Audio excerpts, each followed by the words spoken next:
Members, I wish to advise the Assembly that Mr. Speaker will not be present to open this day's sitting.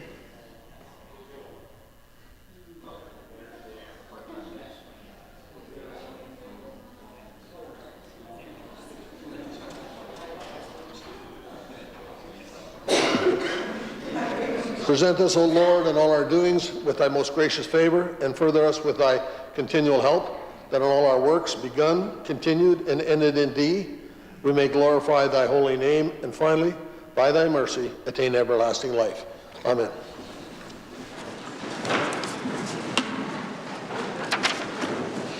Introduction of guests. I recognize the Premier. Thank you very much, Mr. Speaker. I would maybe ask for leave for an extended introduction. Yeah. Leave has been requested for an extended introduction. Is leave granted? I recognize the Premier. Pardon me, Mr. Speaker. Maybe I would ask for leave. I did ask for leave. Mr. Speaker, it brings me great pleasure to introduce in the West Gallery today to you and through you to all members of this Assembly a very special guest, Mr. Speaker, and that is Cherie Ruler. She is the former Director of Human Resources at Executive Council, and she's accompanied today by her partner, Brian McGuire. Mr. Speaker, I say former Director of Human Resources as Cherie retired a couple of weeks ago, and that was after a very long and distinguished career in the public service. People in this building are most certainly going to miss Cherie. They're going to miss her quick and quiet wit that she carries with her each and every day, and at times the very sharp tongue that Mama Roo would exhibit to so many that worked in this building and served in this building. Her understudy, Drew Dwornichuk, most certainly has been coming along, but I think he is going to have to reach out to Cherie from time to time for some refresher courses on how things move and maneuver through the building. Mr. Speaker, we have a great team working behind the scenes in executive government, making sure that we can get things done on behalf of the people ultimately that we serve in this province. And Cherie has been a very important part of that team and a very important part of the government of Saskatchewan since we were first elected in 2007, but also long before that. After we came to office, the Saskatchewan Party had the honour to form government in 2007. Cherie was instrumental in creating some of the best practices for human resources on the political side of the government. And in doing that job, she drew on her very long and varied experience, Mr. Speaker. Cherie has worked for now 3 premiers throughout her 24 years in government, and she spent many years,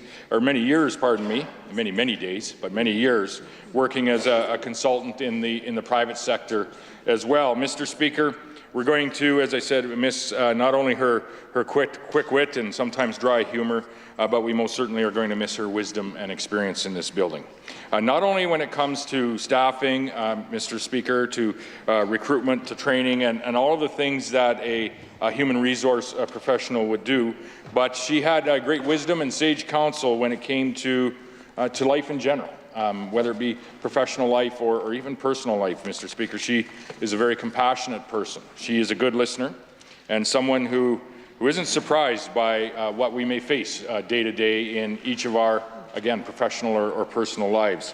That made Cherie the very perfect person to provide, in her own quiet and confidential manner, Mr. Speaker, very direct but very helpful advice and support to all of the staff members that work on the executive side of government in this building and outside with whatever challenges they might be facing. And sometimes, Mr. Speaker, those folks just needed someone to talk to. And she was always there to listen. Her door was always open to the staff serving the people of Saskatchewan in this building, and we are very grateful on this floor of this Assembly for her generosity, her kindness, and her service. Mr. Speaker, it's meant a lot to each and every one of us. So I'm happy to report that Cherie had no trouble adjusting to retirement. There's much more time for her to spend with Brian and her 2 grown children, Amanda and John. Mr. Speaker, more time for her to paint, more time for her to read, more time for her to travel, less time for her to put up with the shenanigans of the Minister of Crown Investment Corporations, Mr. Speaker, and she has trips scheduled to Ireland, Arizona, Sweden, among many other destinations. And I want to thank Cherie again for her decades of dedicated service to the people of the province of Saskatchewan and to the government of Saskatchewan, Mr. Speaker. And I want to wish her all the very best, both her and Brian, in all they choose in a very well-deserved retirement, Mr. Speaker. And I'd ask all members to welcome Cherie and Brian to their Legislative Assembly.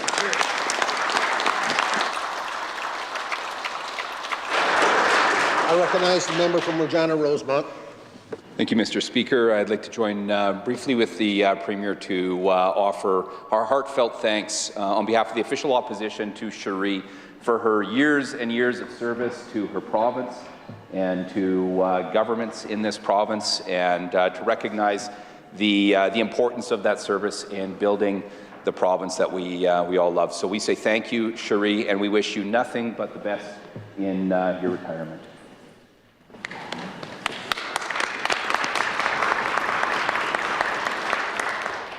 And while on my feet, Mr. Speaker, I want to give a nice warm welcome and introduction to 25 grade 4 students from Lakeview School, Mr. Speaker. What an awesome, brilliant looking bunch up there, Mr. Speaker.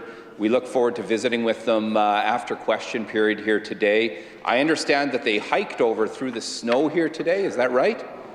Wow, good bunch, and hopefully that snow's gone soon, but it's wonderful to have you here in your assembly here today. I want to introduce their teacher as well, Mrs. Huber, who's joined us here today, and I believe Mr. Warner is also a teacher, but he's a parent chaperone here today as well. We look forward to conversation with them after, their observations and their ideas. I want to give a special shout out to my buddy Oliver Froh up there. Give us a wave, Oliver. This is one awesome guy. He's a great soccer player. I've had the chance to camp with him and paddle up on the Churchill River. His dad and parents are friends. He's a good fisher, Mr. Speaker, and just a real awesome guy. So big shout out to Oliver and a warm welcome to all these amazing students. Thank you, Mr. Speaker.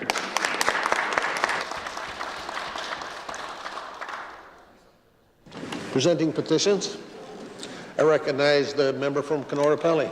Thank you, Mr. Deputy Speaker. We, the undersigned residents of the province of Saskatchewan, wish to bring to your attention the following: that the NDP Liberal federal government federal tax on carbon continues to make life more expensive for Saskatchewan residents; that the federal Liberal NDP coalition government continues to disingenuous with their rhetoric surrounding the carbon tax, and that according to the Parliamentary Office's analysis, most households will pay more in fuel tax and GST, as well as receiving slightly lower incomes, and then they will receive in the climate action incentive payments, despite promises from the federal government that the tax would remain revenue neutral and that the families would benefit.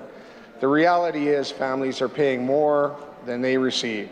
We in the prayer reads as follows: respectfully request that the Legislative Assembly of Saskatchewan take the following actions: to call upon the Government of Canada to immediately end the federal carbon tax and support Saskatchewan's development on the global supplier of food, fuel, and fertilizer. The below undersigned are residents of Kenora. I do so submit. I recognize the member from Saskatoon Centre. Miigwech, Mr. Deputy Speaker. I'm pleased to present the following petition. The folks who signed this petition wish to bring to your attention the following: the lack of duty to consult legislation leaves the taxpayers of Saskatchewan footing the bill for the Government of Saskatchewan's mistakes and losses in the courts. Without clear duty to consult legislation in place, the Government of Saskatchewan alone is responsible for recognizing when the duty to consult is triggered, contributing to a lack of engagement with First Nation and Métis communities, and with little accountability for the provincial government, and often ending in lost court battles. I'll read the prayer. We, in the prayer that reads as follows, respectfully request that the Legislative Assembly of Saskatchewan call on the Government of Saskatchewan to immediately stop the sell-off of Crown lands and enshrine the duty to consult into law by enacting the meaningful duty to consult legislation. Miigwech.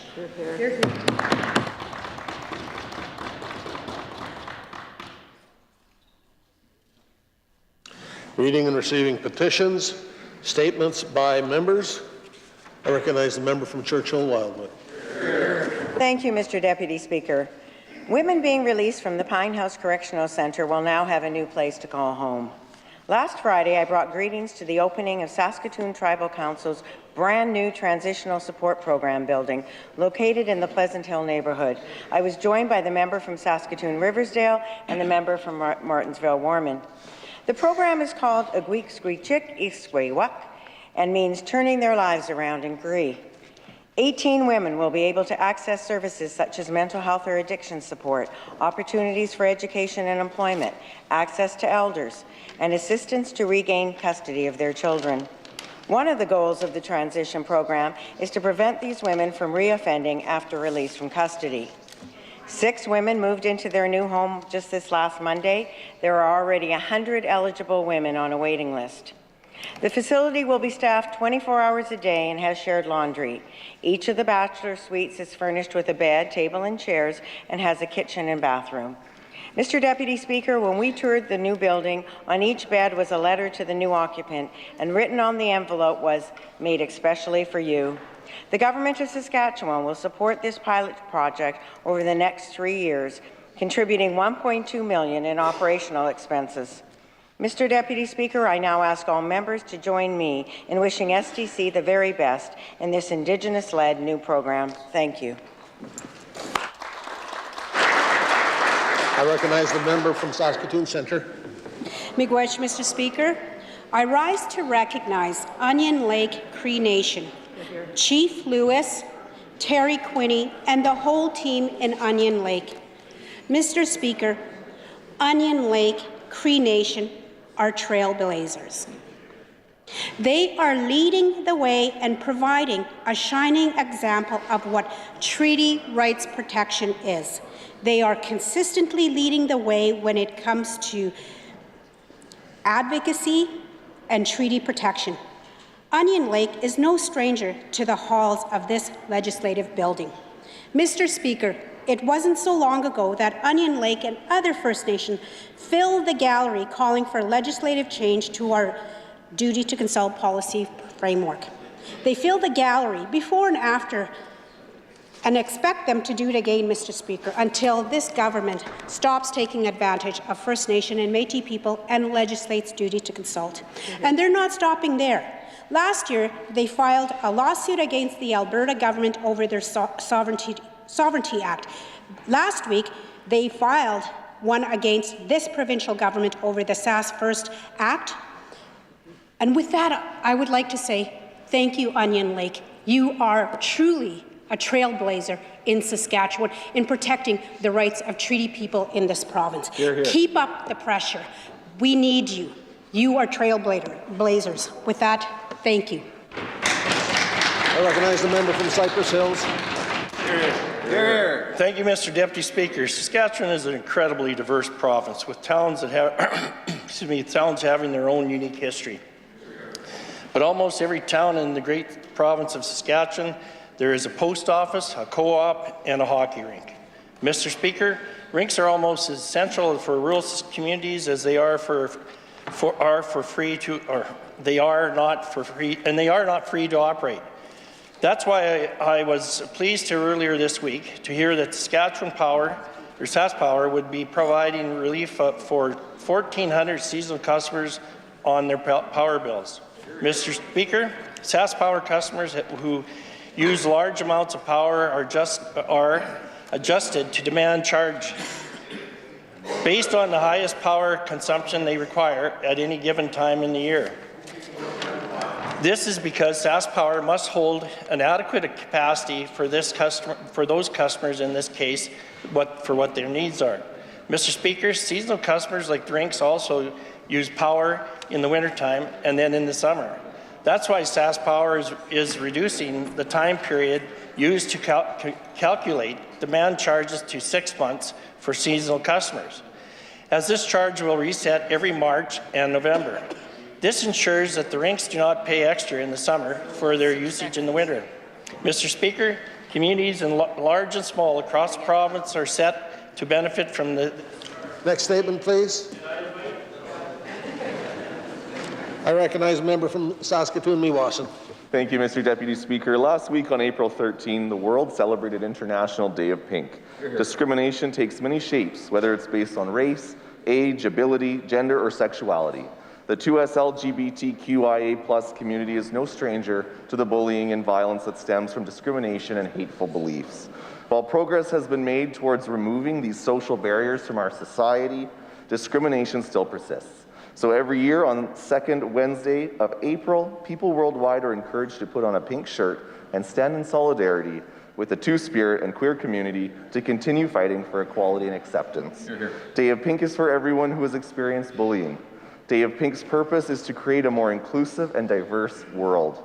It's a day that encourages young people to challenge social norms, ask more of their educators, and stand up against bullying towards their Two-Spirit and queer peers.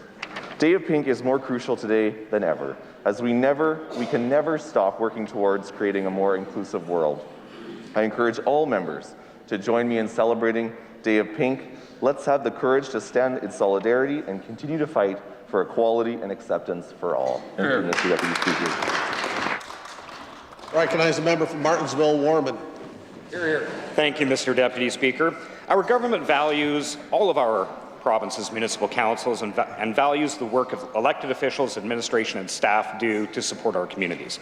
This week at the annual Saskatchewan Urban Municipalities Association Convention at TCU Place in Saskatoon, some of these achievements were recognized.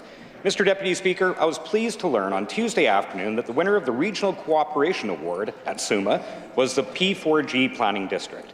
Short for the Saskatoon North Partnership for Growth, P4G is comprised of the cities of Saskatoon, Warman and Martensville, the town of Osler, and the arm of Corman Park. Mr. Deputy Speaker, the work that the P4G group does to ensure a collaborative and coordinated approach to intermunicipal growth is important.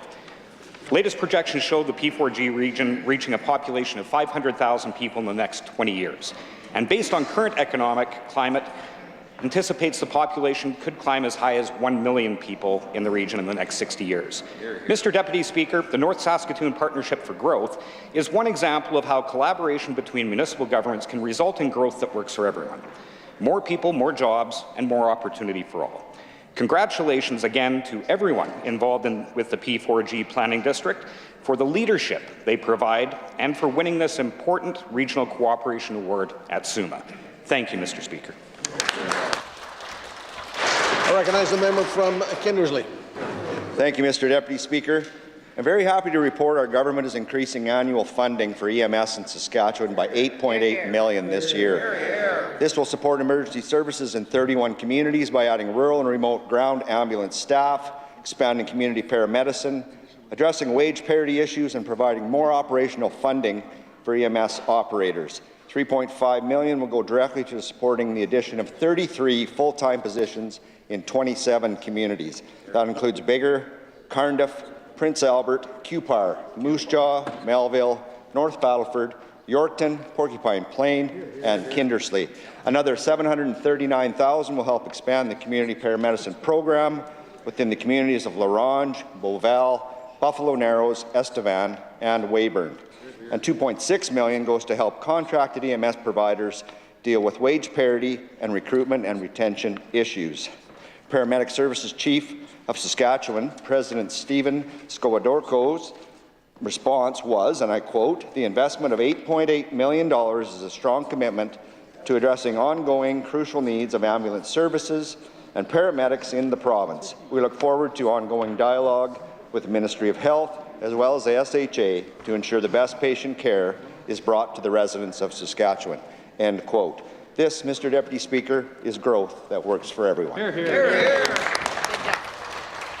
I recognize the member from Saskatoon, Riversdale.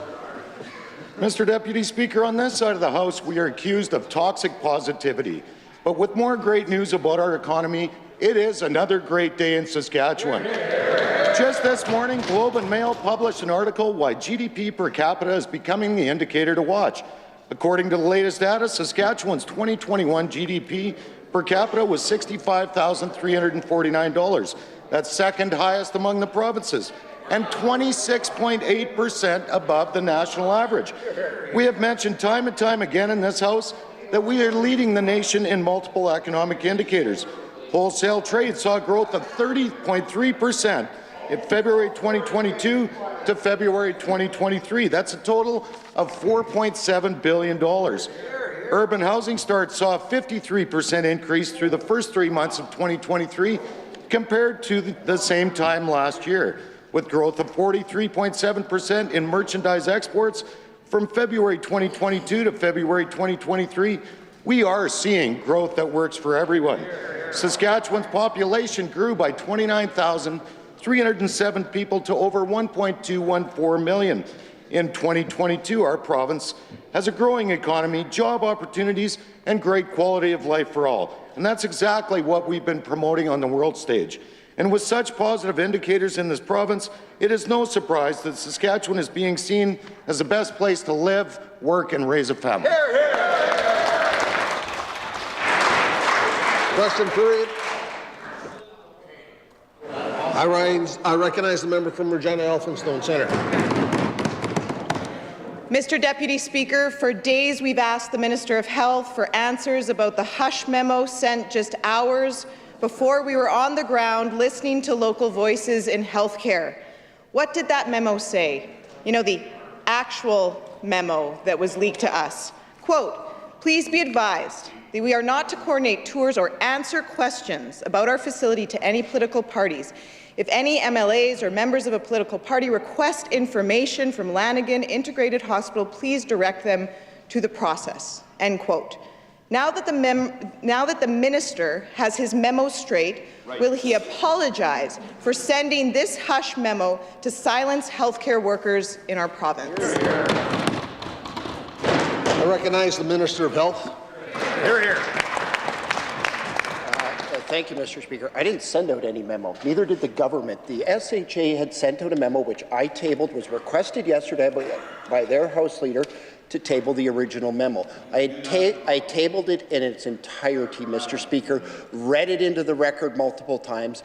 There was a misinterpretation of that specific memo that went out to all staff about multiple issues, which one of them was included tours.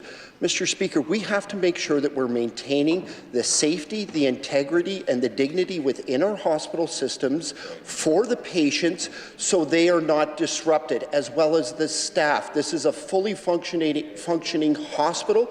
We want to make sure that we maintain patient safety and the dignity and also the integrity of our hospital system. Thank you, Mr. Deputy Speaker. Recognize the member from Regina Elphinstone Centre. Mr. Deputy Speaker, that minister knows well we didn't request to tour that facility. We were merely doing outreach in that community. And the memo that was sent is crystal clear. Don't answer any questions. Don't share any information. That's how tired and out of touch this government has become. But it's not just the hush memo in Lanigan. It's the nurses who felt that they had to hide their identity to raise their concerns. The ones who told CTV News, quote, "It's like we've got a gag order. We're cautioned. Nobody can speak out."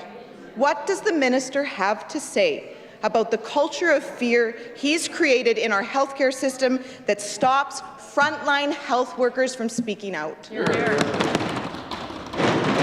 I recognize the Minister of Health. Mr. Speaker, I'm going to inform the House of what the process actually happened. The member from Fairview contacted my office in the Legislative Assembly to organize a tour for them. We don't do that. We directed them to the SHA to be able to provide those tours. No different than my office does if we need to have a tour of a facility. So the member was trying to bypass the process over there. We redirected her to the proper process to make sure it was done in a coordinated fashion. Mr. Speaker, there was no hush memo. There is no hushing of healthcare workers. I met with healthcare workers yesterday. I met with them on Tuesday. I met with them on Monday. I'm meeting with them today. I'm meeting with them tomorrow. We continuously outreach to healthcare workers so they can provide us feedback and help us make sure that we're maintaining the expectations of the Saskatchewan people within our healthcare system. Thank you, Mr. Speaker. I recognize the member from Regina Elphinstone Centre. Mr. Deputy Speaker, correction. The MLA for Saskatoon Fairview, the critic for health, did not request to go to the Lanaken Hospital. That's a correction. Mr. Speaker, the minister should be listening to local voices in healthcare, not silencing them.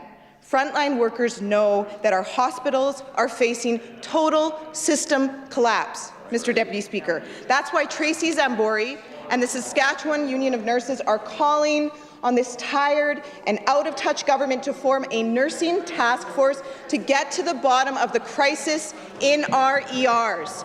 But the minister is ignoring her, just like she's ignoring frontline healthcare workers. Why doesn't the minister just pick up the phone and say yes to working with our nurses instead of silencing them? I recognize the Minister of Health. Thank you, Mr. Speaker. When the nurses pick up the phone and they call me, I sit down and I meet with them. I sit down in the emergency rooms, in the hospital, in their administrative areas. I sit down, as I mentioned the other day, Mr. Speaker, I'm sitting down tomorrow with nurses from a specific hospital in our centre that have over 100 years of experience in emergency medicine. I'm sitting down with them to glean some ideas that we can be able to try to implement to make things more efficient within our emergency rooms. For them to say that myself, the Minister of Rural and Remote Health, or the people on this side of the House don't listen to healthcare workers is absolutely wrong. These are our family members, these are our friends, these are our neighbours that we're talking to, Mr. Speaker, to always make improvements within our healthcare system. Thank you, Mr. Deputy Speaker. I recognize the member from Saskatoon Centre. Mr. Speaker, First Nation and Métis people in this province are fed up with being ignored by this tired and out-of-touch Sask Party government. That's why I brought forward my private member's bill, the Meaningful Duty to Consult Act.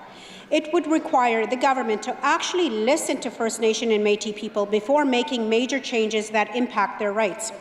This bill is due for a vote later today. Will the Sask Party get on board and support that bill when it comes to a vote? I recognize the Minister of Government Relations. Thank you, Mr. Speaker. I have the bill right here in front of me, and it talks about Aboriginal and treaty rights articulated in Section 35 of the Constitution Act. What that says is that consultation has to be conducted due to the Constitution. It's right there in law. It's already a law, so it makes the bill absolutely redundant. But I would ask another question, perhaps of the member opposite, Mr. Speaker. She talks about consultation. She talks about consultation, Mr. Speaker. I'd ask her who she consulted with on this bill. For example, the Saskatchewan Mining Association. Did the member talk to the Saskatchewan Mining Association? I have. No consultation with the Mining Association. Did the member opposite talk to SUMA, the Saskatchewan Urban Municipalities Association? I did yesterday. Guess what? No consultation, Mr. Speaker. I know I'm going to get a few more opportunities to see who she consulted with. I recognize the member from Saskatoon Centre. Mr. Speaker, when the government gets the duty to consult wrong, it doesn't just impact First Nation and Métis people. It impacts all of us. It costs the taxpayers for losses in court. We all lose when this tired and out-of-touch government fails to get the duty to consult right. We know policies aren't enforceable. They have no teeth. Putting lipstick on an old policy will not change how consultation works. Legislation is what we need, provincial legislation. Why doesn't the minister accept that it's time to enshrine the duty to consult into law? I recognize the Minister of Government Relations. Mr. Speaker, let's certainly talk about consultation. When you put forward a bill, hopefully you've consulted many people on that bill.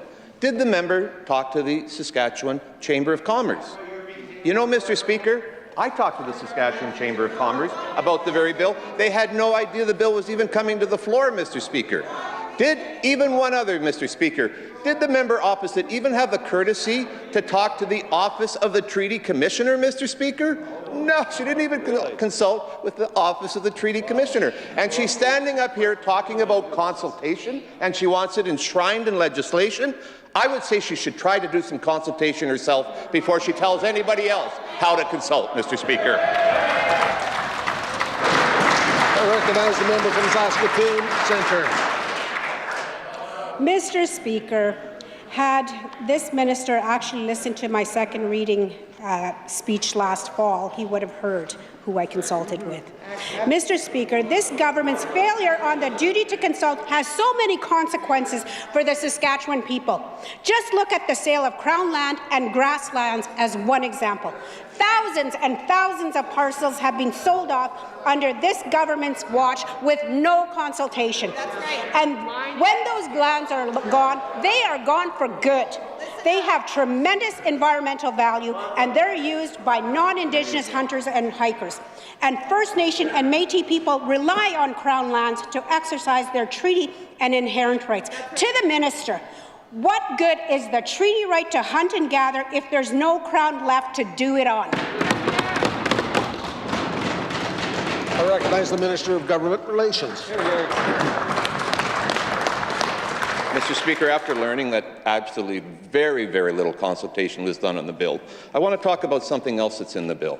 It states in the bill, Mr. Speaker, the rights recognized pursuant to the Natural Resource Transfer Agreement in 1930, Mr. Speaker. So it's saying that they would support the National Resource Agreement, Mr. Speaker. Is that the position of the party? Because that's what's in the bill. Is that the position of the party? And if it is, it strikes me really quite curious that she would be at a news conference with Onion Lake Cree Nation that was saying the exact opposite of what's in her bill. In fact, she didn't even just attend that news conference, Mr. Speaker. She spoke at the news conference that absolutely contradicts what's in her bill. Which one is it? Do you support the agreement that natural resources are our responsibility, or do you support the Onion Lake Cree Nation? I recognize the member from Saskatoon Centre. Mr. Speaker, the minister didn't even answer the question. To the people that are watching, watch how this government supports you all. So, Mr. Speaker, the duty to consult impacts Indigenous people in many ways, even when it comes to jobs. The Premier has the worst jobs record in the nation, and it's in part because this government isn't working in a meaningful way with First Nation and Métis as equity partners when it comes to economic development and the duty to consult. Indigenous people have treaty and inherent rights that are impacted by resource development, and they work in the natural resource sector. They must be consulted when projects are being proposed so that they can be equitable partners. Does the Sask Party realize that their failure on duty to consult is holding us back when it comes to job creation? I recognize the Minister of Government Relations. Mr. Speaker, she had mentioned treaty land entitlement. I would just inform her that right now we're in negotiations with a couple other possible TLE agreements. But, Mr. Speaker, this province leads the nation. Over 885,000 acres have been transferred through TLE, Mr. Speaker. Our government respects the treaties, absolutely, and the treaty land entitlement that goes along with it, Mr. Speaker. But more importantly, where is that party when it comes to the resource transfer, Mr. Speaker? Where are they? Because I know they flip back and forth on that very issue, Mr. Speaker. Previous leaders said that it should be First Nations have a resource right, Mr. Speaker, and then they flipped on it. Where is their party now on the National Resource Transfer Agreement? I recognize the member from Saskatoon Centre. So here's my question, Mr. Speaker.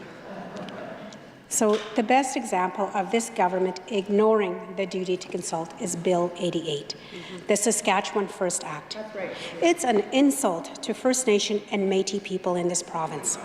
It ignores treaty rights of First Nations and the inherent rights of Métis people. And there was zero consultation with rights holders, Minister, before and after the bill was introduced. Now the leadership of Onion Lake is suing this government, calling for the bill to be scrapped, and other nations are going to be following suit. Will the Sask Party realize this was a mistake and scrap the Sask First Act? I recognize the Minister of Justice. Thank you, Mr. Speaker. The quandary that they find themselves in, Mr. Speaker, is that her bill acknowledges natural resource transfer agreements, and yet the Leader of the Opposition has said it's time to walk back the Sask First Act, which they voted for, and it's about asserting Saskatchewan's exclusive jurisdiction over natural resources. Mr. Speaker, that's the same exclusive jurisdiction. Order. Come to order. So have a little respect going across the floor, please. Thank you, Mr. Speaker. That's the same exclusive jurisdiction that was laid out in the 1930 Natural Resource Transfer Agreement to Saskatchewan, which was so hard fought for. Until that point, the federal government had withheld from 3 prairie provinces what was given to every other province. Mr. Speaker, is it her position that the Natural Resource Transfer Agreement should be rolled back, that Saskatchewan should revert to being a second-class cousin within Federation, Mr. Speaker, or is it the position of the NDP that Saskatchewan should not have exclusive control over its natural resources? I recognize the member from Saskatoon Centre. And this is the government that abandoned the Equalization Act. So, Mr. Speaker, this government could have avoided the mess with Bill 88 if they had done meaningful duty to consult, if they had reached out to treaty rights holders, that's First Nation and Métis people. They would have heard that this bill is not acceptable to Indigenous people. This government didn't do any consultations at all. And there's no better example of why we need to enshrine the duty to consult into provincial law. Hear, hear. Why won't this tired and out-of-touch government enshrine the duty to consult into law and pass Bill 610? I recognize the Minister of Justice. Thank you, Mr. Speaker. As members will know, there was some back and forth with the federal government last week. Nothing new there, Mr. Deputy Speaker. The Prime Minister did finally state that the federal government does not intend to take away exclusive control over natural resources, which, of course, there was no power to do anyway. But no sooner was that clarified, Mr. Speaker, that the opposition member for Saskatoon Centre attended the news conference that was referenced, announcing legal action against the province. The premise that the province does not have exclusive jurisdiction over natural resources, Mr. Deputy Speaker. Is that the position of the NDP and of the member opposite, Mr. Speaker, that Saskatchewan does not have that exclusive jurisdiction? Spoiler alert, we think we know the answer. I recognize the member from Regina Elphinstone Centre. Boy, Mr. Deputy Speaker, this government sure doesn't want to speak to its own bill, Bill 88, and that's because this government is facing a lawsuit. It's a mess that is entirely of that minister's own making. This tired and out-of-touch government chose to push ahead with Bill 88 with zero consultation. In her own words at committee, zero consultation. And now all Saskatchewan people will be forced to pay for this fight in the courts. Does the Minister of Justice realize that her failure to listen, her failure to respect the duty to consult is going to leave Saskatchewan people holding the bag once again? I recognize the Minister of Justice. Thank you, Mr. Speaker. We will take no lessons on duty to consult and what consultation means when the member opposite didn't consult with the Treaty Commissioner, didn't consult with the FSIN, and didn't consult with any of the stakeholders and partners in this province who would be economically impacted by precisely what she is calling for. Mr. Speaker, the lawsuit that is being referenced here has as its premise that the Natural Resource Transfer Agreement powers, the exclusive jurisdiction that Saskatchewan and all provinces have over their natural resources, should be stripped, should be rolled back. Is that the position of the opposition? that that is what Saskatchewan and their federal puppet masters are advocating for? Is that their position? Because that is a serious, serious ramification for the future of this province, Mr. Speaker. I recognize the member from Regina Elphinstone Centre. Mr. Speaker, that minister loves to talk about homework, but she didn't do her homework on Bill 88. She got it wrong in the education portfolio, and she's getting it wrong in Justice Now. It's going to cost thousands of dollars in court costs. It's already set back the relationship between First Nations Métis people in this province in a serious way that will take years to recover. Does the minister recognize that it was a mistake to bring Bill 88, bring this legislation with zero consultation, yes or no? Recognize the Minister of Justice. Speaker, we will always stand up for the people of this province, Mr. Speaker. We will always stand up for what exclusive jurisdiction means in this province and what it means for the resources of this province. Mr. Speaker, make no mistake, stripping exclusive jurisdiction from the province, which is what they're suggesting they would be doing, would be stripping us over our exclusive jurisdiction over potash, for example, Mr. Speaker, and down the line. Treaty rights are already enshrined, Mr. Speaker, under Section 35 of the Constitution and all provincial legislation. The federal government acknowledges that Bill 88 is constitutional, Mr. Speaker. That language, exclusive jurisdiction, has been in the Constitution for 40 years. It's what 11 provinces are fighting Bill C-69 over, Mr. Speaker. We are not alone in this. Provinces recognize what exclusive jurisdiction means. The Prairie provinces fought damn hard to get the Natural Resource Transfer Agreement. We're not rolling that back.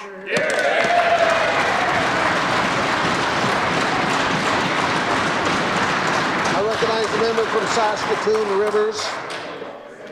Thank you, Mr. Deputy Speaker. According to the 2022 annual reports from school boards, only 69% of students in grade 3 were able to read at their grade level. Mr. Deputy Speaker, this means nearly 1 in 3 grade students are not meeting the minimum literacy requirements. 1 in 3, Mr. Deputy Speaker. Stats tell us that students who do not meet grade 3 literacy standards are 4 times less likely to graduate. What explanation does this government have for their failure to teach basic literacy to our students? Thank you. I recognize the Minister of Education. Thank you very much, Mr. Speaker. Certainly, this is a priority for the Government of Saskatchewan. As a part of the interim education plan over the last 2 years during COVID, Mr. Speaker, where we knew that, for example, some young students weren't having that same start that they normally would have, Mr. Speaker, by perhaps their parents keeping them out of kindergarten, Mr. Speaker, during the pandemic. Mr. Speaker, as a part of the interim plan, we ensured that literacy, particularly as the member opposite has indicated, reading levels, grade 3 reading levels at grade 3, Mr. Speaker, was a priority. Mr. Speaker, as we move through to a long-term education plan, Mr. Speaker, that'll see us through 2030, one of the 4 pillars of that plan is a provincial assessment, Mr. Speaker, and certainly literacy is going to be a big part of that. Hear, hear. I recognize the member from Saskatchewan Rivers. Thank you, Mr. Deputy Speaker. The issue of Saskatchewan Last in the Classroom has been going on long before the pandemic. According to the Program for International Student Assessment, reading comprehension has been in decline for 10 years, always below the Canadian average. In 2018, Saskatchewan ranked 3rd last amongst the provinces. Mr. Deputy Speaker, science, mathematics skills have also been in decline for 10 years. In 2015, Saskatchewan students ranked last in mathematics amongst all the other provinces and 2nd last in 2018. Furthermore, Saskatchewan lacks accountability to parents, as we are the only province with no standardized testing. Mr. Deputy Speaker, why is this government content with its decade of decline in student performance, and will they commit today to implementing standardized testing? Thank you. I recognize the Minister of Education. Thank you, Mr. Speaker. Mr. Speaker, we have seen improvements over a number of years in terms of particularly our reading levels, Mr. Speaker. In 2013-2014, 71% of grade 3 students overall were reading at or above grade level, Mr. Speaker. Prior to the pandemic, that had risen to 75%, Mr. Speaker. Mr. Speaker, in terms of, first of all, in terms of accountability, Mr. Speaker, certainly there is accountability within the system, Mr. Speaker. Local trustees are elected on a regular basis, Mr. Speaker, and that provides that accountability at a local level, Mr. Speaker. And in terms of assessment, I'll go back to my first answer, Mr. Speaker. As a part of the long-term education plan, the 4 pillars of the education plan, the very first pillar of that plan is to develop a provincial assessment system, Mr. Speaker, that will ensure that we have timely results to compare with other jurisdictions, will ensure that teachers have timely results to ensure that they see progress, and ensure that parents have timely information in terms of how their students are.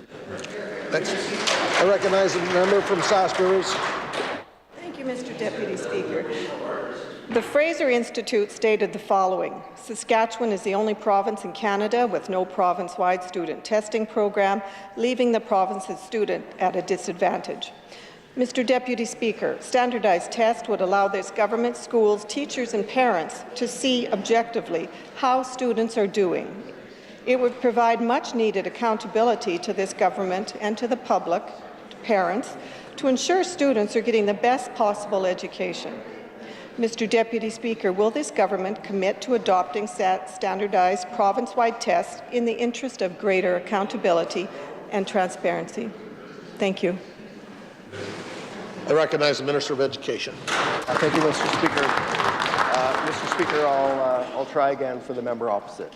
Mr. Speaker, as a part of the 4 pillars of the upcoming provincial education plan that will take us to 2030, Mr. Speaker, the very first pillar that has been accepted by me, Mr. Speaker, and that will be adopted by every single school division, will be the development of a provincial assessment program, Mr. Speaker, to ensure that, Mr. Speaker, well, Mr. Speaker, I'm trying to give the member opposite the answer, and she's not even paying attention. She's talking with the other members opposite. So she asked the question. I'm not sure she really is interested in the answer. But for those individuals that are interested in the answer, Mr. Speaker, we are, as a part of the education plan that will take us to 2030, we'll be developing a provincial assessment system. They're here.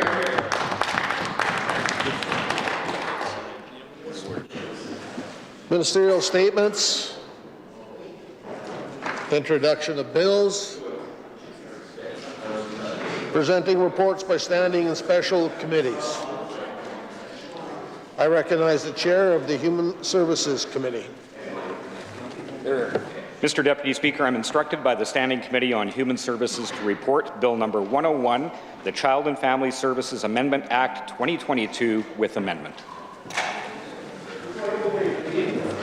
When shall this bill be considered in the Committee of Whole on Bills?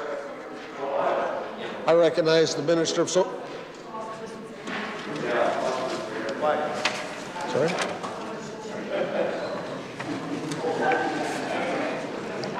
Which one?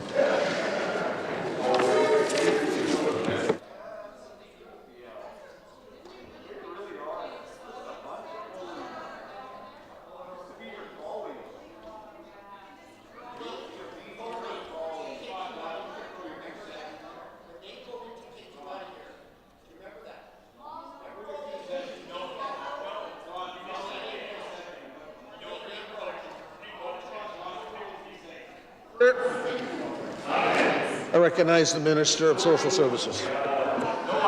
Mr. Speaker, I request leave to waive consideration in Committee of Whole on this bill and that the bill and its amendments be now read a third time. The Minister has requested leave to waive consideration of the bill on whole on Bill number 101, and that the bill and his amendment be now read the third time. Is leave granted?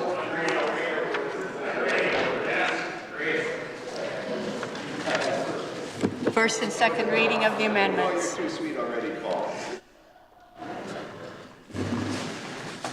When shall this amendments be read? A first time? I move amendments be now read a first and second time. It has been moved by the Minister that amendments be now read a first and second time. Is it the pleasure of the Assembly to adopt the motion? First and second reading of the amendments. The Minister may proceed to move third reading. Thanks, Mr. Speaker. I move that the bill be now read the third time and passed under its title. It has been moved by the Minister that Bill number 101 be now read the third time and passed under its title. Is the Assembly ready for the question? Is it the pleasure of the Assembly to adopt the motion? Carried. Third reading of this bill.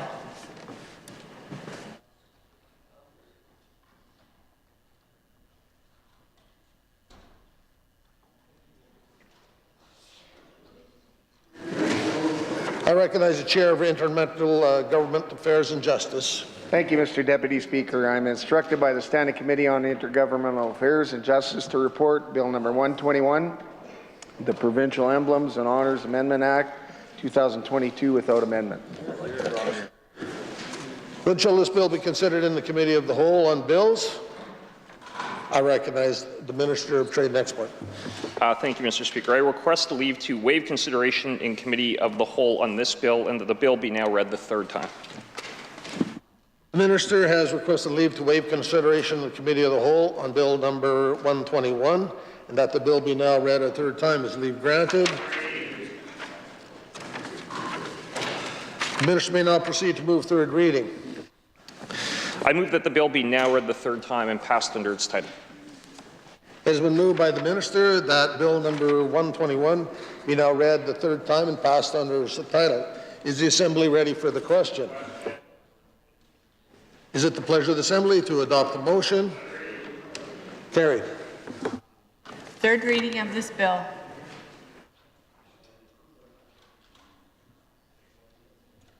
Orders of the day. 75-minute debate. Mr. Keating. I recognize the member from Melville South Coates. Hear, hear. Thank you, Mr. Deputy Speaker, for providing the opportunity to try and talk to this important topic. It's going to affect the residents and workers of this province for generations. I'll be making the following motion: that the Assembly supports the development of reliable baseload power supply options for the province of Saskatchewan, including the potential deployment of small modular reactors, and condemns the Liberal NDP coalition for their imposition of policies that will shut down coal and natural gas production without support for Saskatchewan's energy workers. I'll now let my colleagues provide more fulsome discussion on this topic.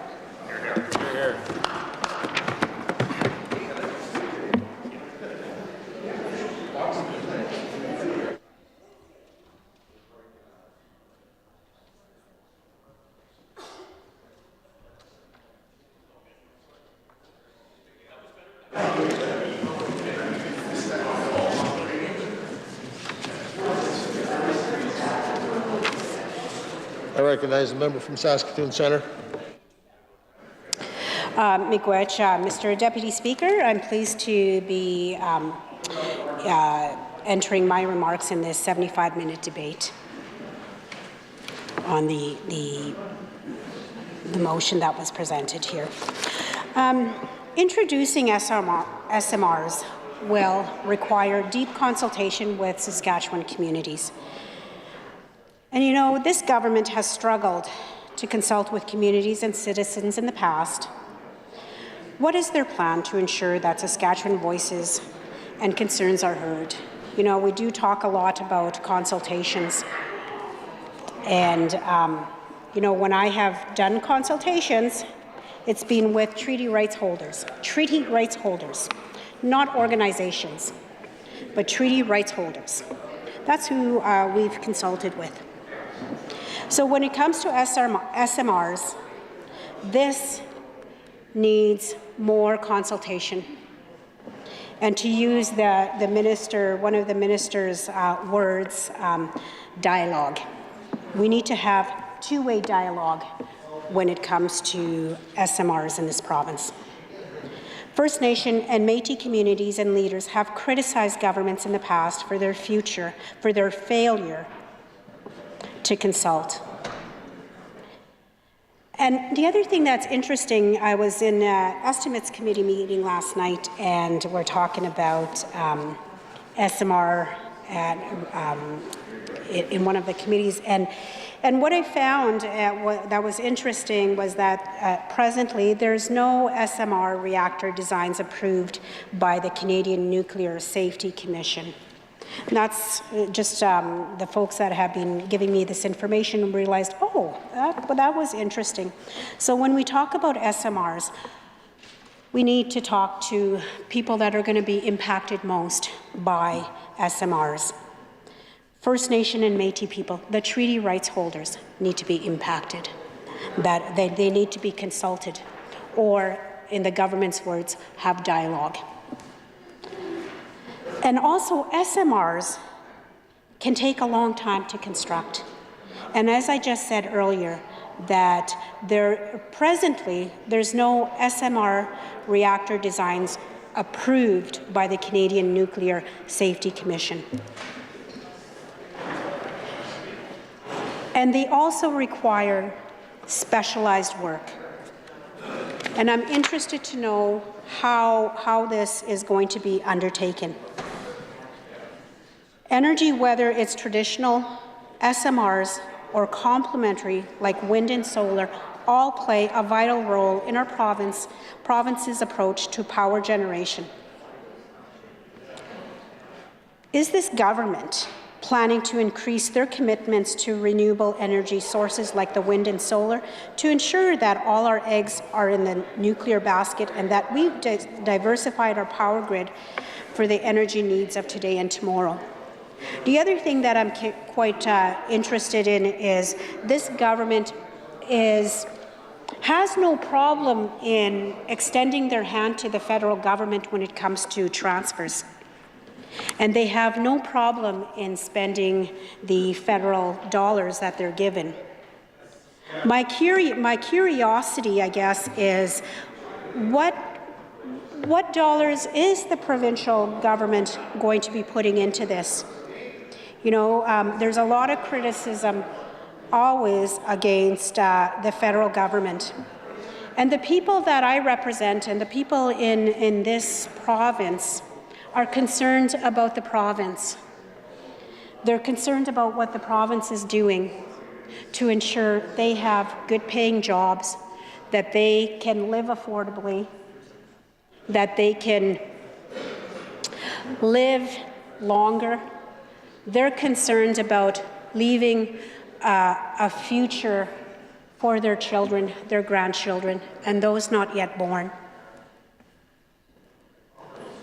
When we talk about any time that we're talking about whether it's SMRs, we need to think about the future generations. We need to ask ourselves, what are we doing to safeguard their futures? And what are we doing to ensure that we are moving to renewable energies in a way that is responsible, that is fiscally responsible, as well as socially responsible. Good job, and you still have 5 minutes. Good job. So, energy, whether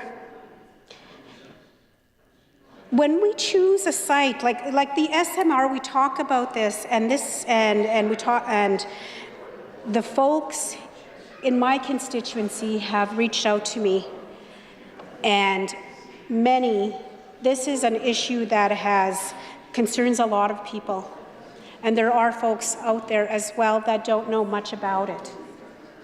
And we talk about this, or this government talks about it like it's going to be here today to tomorrow, but they don't talk about how long. And like as I said earlier, that at presently there's no SMR reactor designs that are approved, and we don't know the cost of building these SMRs.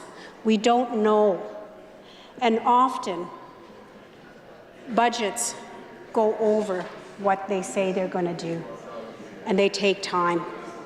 So when we talk about consultation, we have to think about our children, our grandchildren, and those that aren't born, because when we die, they're the ones that are going to have to live with the consequences of the decisions that we make in this province.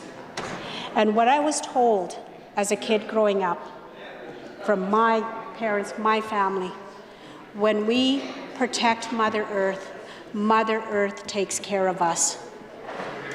While we're stripping resources out of Mother Earth, what are we doing to ensure that our children, our grandchildren, will be able to live?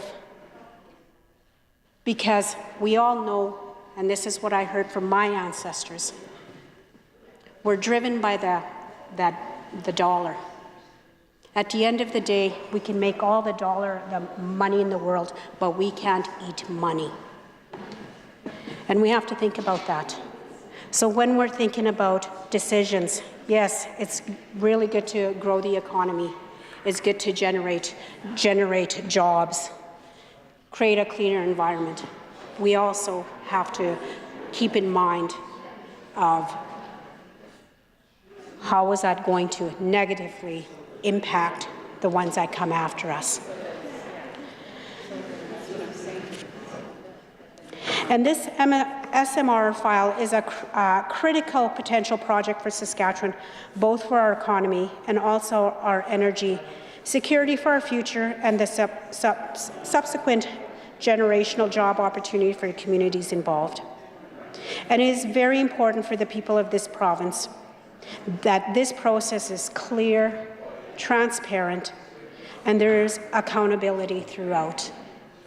We need to ensure that PDSA cycles are happening on this, because it's very important that we think about those that come behind and talk to the people that are going to be impacted. And we talk a lot about consultation, but I would say treaty rights holders, not organizations, need to be consulted. So I don't have much more to say on this, but I do welcome questions after around this. But when we protect Mother Earth takes care of us. And we can't eat money, and we have to think about our children and those that come behind. We have to think about protecting the environment and mitigating any negative impacts we have to our environment. So with that, Mr. Deputy Speaker, I am going to conclude my remarks. Yeah, I'm going to conclude my remarks on this debate. Thank you. I recognize the member from Regina Northeast. Thank you, Mr. Deputy Speaker. I'm also a little bit under the weather. I second the motion presented by the member from Melville Saltcoats. For Saskatchewan to prosper in the future, we need to have the energy abundance that goes with longer, healthier lives. For this, we need to produce energy that's clean and to participate in the choices we make as communities and as a province. History has taught us that our energy needs will keep growing. SMRs provide an opportunity to generate dependable, emissions-free base load power and the opportunity to expand Saskatchewan's uranium market and allow our province to take advantage of new economic opportunities and increased Indigenous participation. Power production through SMRs would also support our Saskatchewan growth plan by delivering on Saskatchewan's climate change strategy, prairie resilience, as well as increasing jobs associated with construction and facility operations, nuclear and non-nuclear supply chains, and research and development. With new energy options emerging, We owe it to our citizens of Saskatchewan and to the future to consider our options objectively and clearly. Like all commercial nuclear reactors, small modular reactors use fission to generate thermal and electrical energy. They produce zero emissions power and are designed to be smaller than traditional reactors. SMRs are scalable and versatile nuclear reactors that typically produce 300 megawatts of electricity or less. A single 300 megawatt SMR would generate enough clean electricity each year to power 300,000 homes. They would be manufactured in factories, in modules, and then shipped to project sites for assembly to reduce cost and shorten construction schedules. The SMRs could deliver affordable, non-emitting energy for many new uses. They could not only supply power to homes, but to offices and businesses, heat for industrial processes, heat to buildings, and energy to produce clean fuels such as battery charging or hydrogen for transport. The path forward is for the advancement of SMRs and the opportunity they bring as a source of safe and reliable zero emissions energy to power our communities, while meeting the demands of a growing economy and population.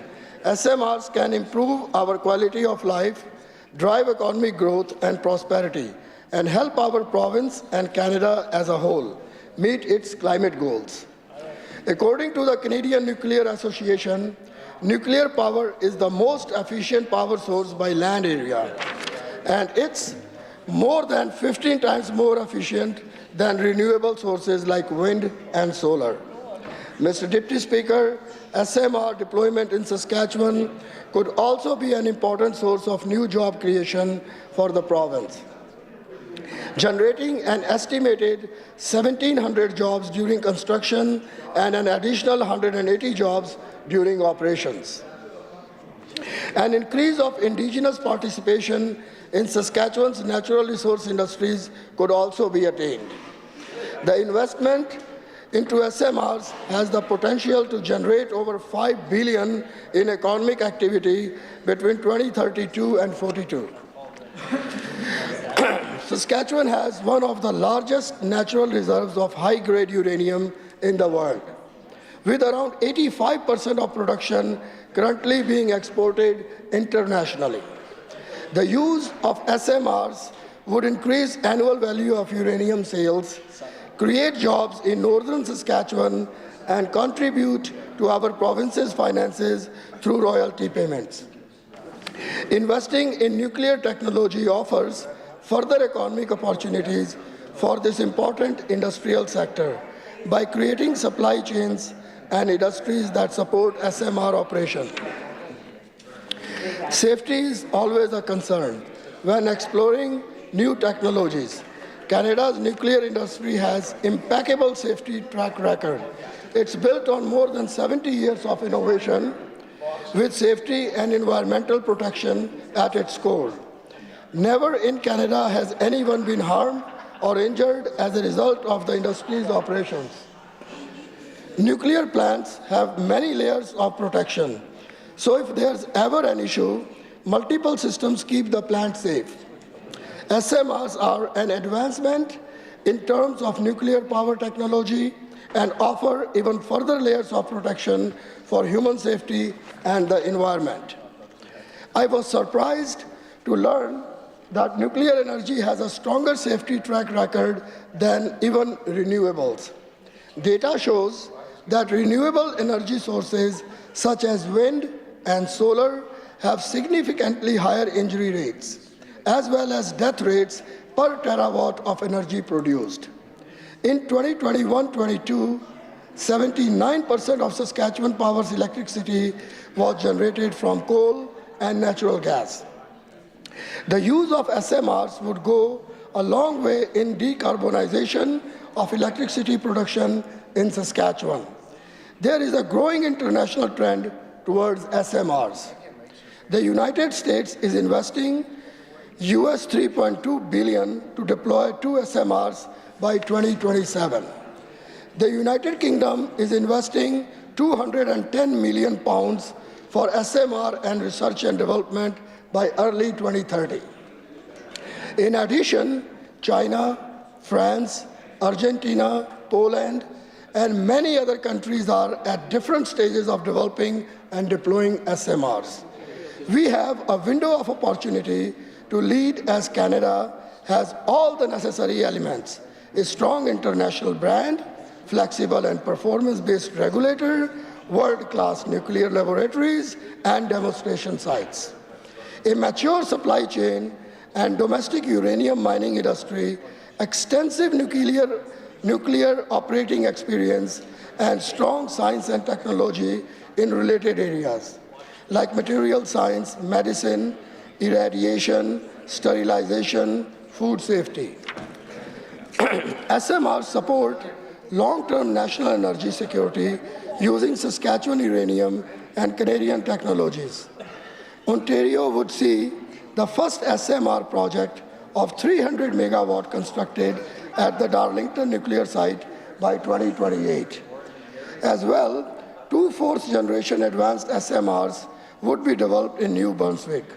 Mr. Deputy Speaker, as these SMRs would be operational before we began, we could learn from their implementation.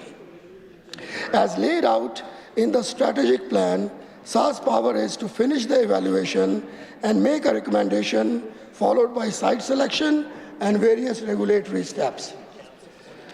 SAS Power is diligently working through the necessary regulatory approvals and licensing requirements, and we plan to make the decision on whether or not to proceed with SMR construction in 2029.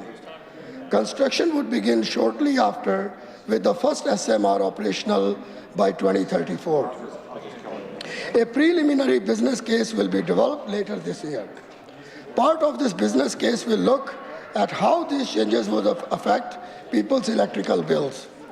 SMRs take about 12 years to develop, which is why we are laying the groundwork now. Nuclear energy is completely clean in terms of emissions. Saskatchewan needs zero-emission baseload generating options such as this, especially with the 2050 goal of net zero emissions.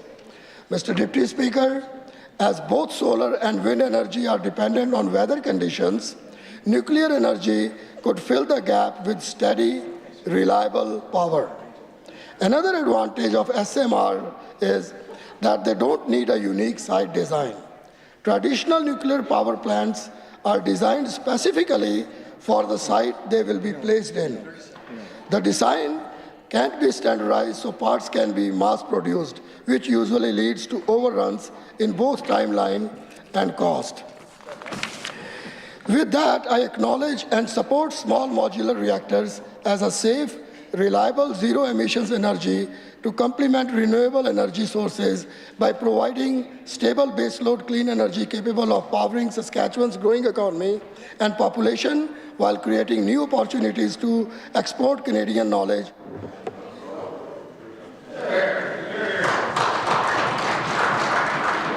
I recognize the member from Saskatchewan-Meewasin. Thank you, Mr. Speaker, Mr. Deputy Speaker, for the opportunity here today to speak on this important topic.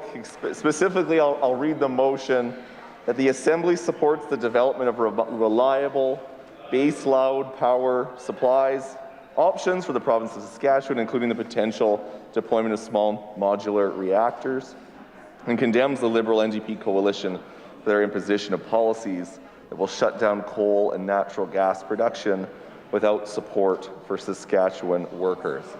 I want to thank the member opposite for posing this question today, as I really do believe it is a very important question that we are facing as a province, and one that will take a lot of discussion, a lot of conversations, a lot of stakeholder engagement. I really appreciated my colleague from Saskatoon Centre's comments around the question, how are we leaving the province for the generation after us, Mr. Deputy Speaker? And I think that SMRs can absolutely play an important role in that future. Mr. Deputy Speaker, reliable baseload power is so important for our province. The people of Saskatchewan expect us in this chamber to ensure that their needs are met when it comes to responsible governance and includes responsive and reliable base load power that is affordable for all. And I'm going to underline affordable. That is a really huge issue that we take on this side of the House. Affordability for families when it comes to power. Mr. Deputy Speaker, small modular nuclear reactors, also known as SMRs, and for the Gen Z folks watching at home, or we hope some of those Gen Z folks are watching at home, this is not to be confused with ASMR. These are very worth exploring. Not only might they play an important role in our energy future in Saskatchewan, they will also mean more value for Saskatchewan uranium. Mr. Deputy Speaker, this will likely be one of the most important conversations of our time. It will mark a very needed transition and shift to a different source of power that will power our province for years and years to come. I want to ensure that I'm on the record today stressing the importance of consultation with stakeholder groups. With every location chosen, communities need to be consulted. And I think, Mr. Deputy Speaker, that an educational campaign will be needed to get folks on board, although it seems as though the people of Saskatchewan are leaning in this direction. You see polling of support, of near 60+% support for SMRs.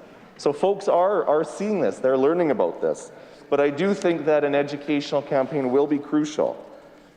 The SMR file really becomes a critical potential project for Saskatchewan, both for our economy, for our energy security in the future, and subsequent generational job opportunities for those communities involved. Because we have communities right now that are so affected.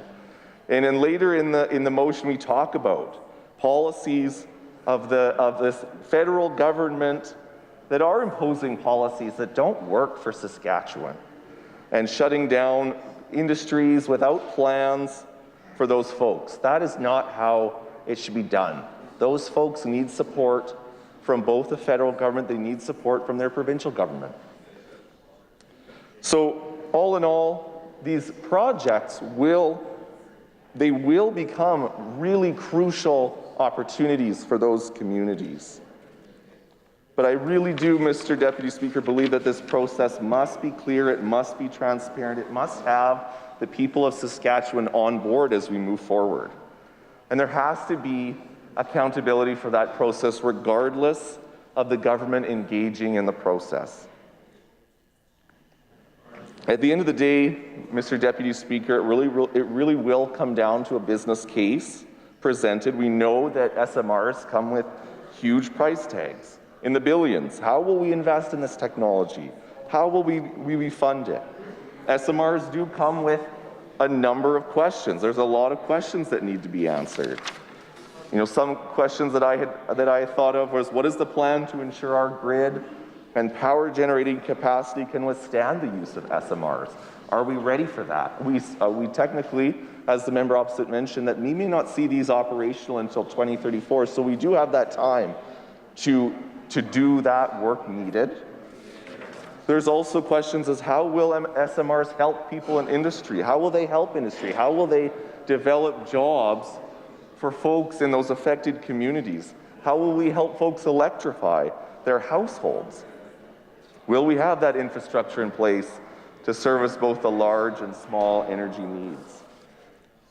So, Mr. Deputy Speaker, there are quite a few questions in place here, and I think it's also important to stress that that SMRs are still something that are being researched and developed.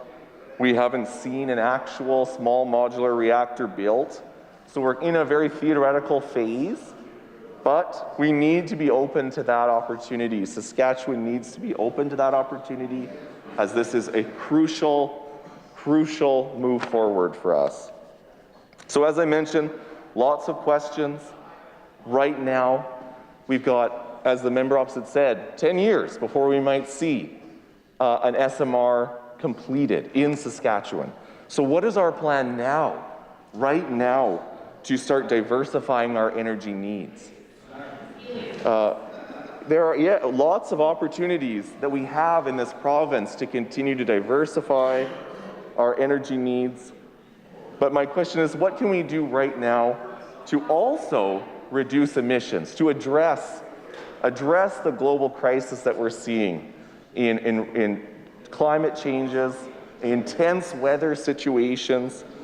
Mr. Deputy Speaker, I think there is a strong solution in front of us, and that solution is today investing in renewable energy sources so that we can diversify our baseload power by the time an SMR-type power opportunity comes available. Mr. Deputy Speaker, I'm speaking about wind, geothermal, solar, lots of things that we are blessed for in this province.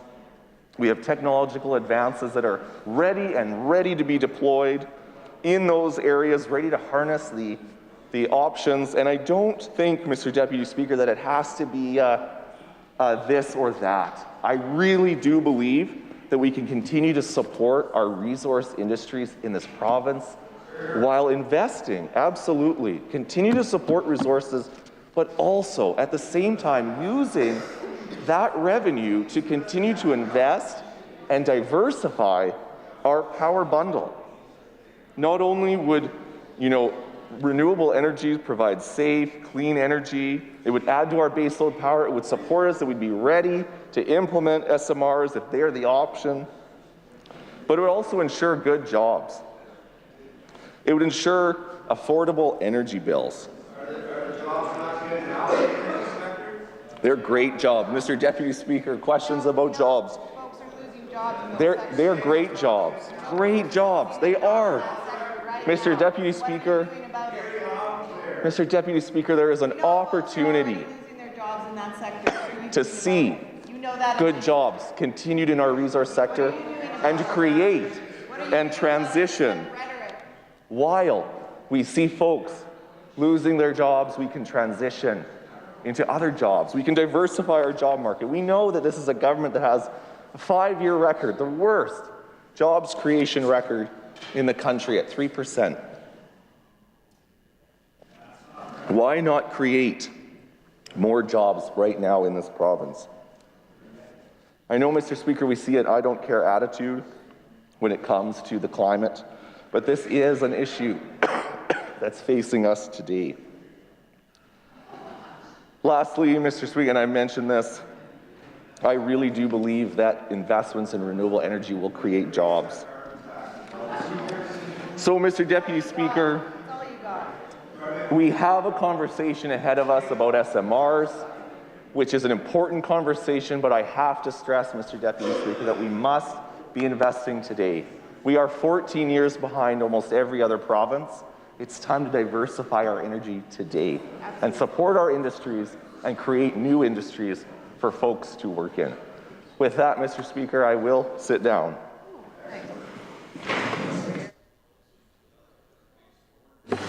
I recognize the member from Kennington.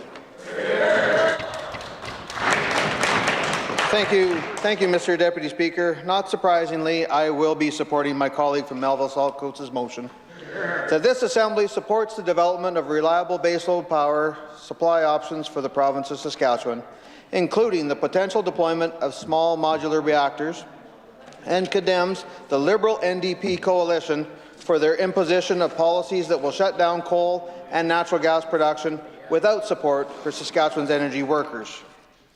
Mr. Deputy Speaker, providing the people of Saskatchewan with a safe, affordable and reliable source of energy is a priority for the Government of Saskatchewan. Generating and distributing electricity across the vast province, keeping our citizens warm on a cold winter's day or perhaps a cold spring day as we are just experiencing. The province's mining and resource sector depends on a safe and reliable energy supply to source and export their products to countries around the world.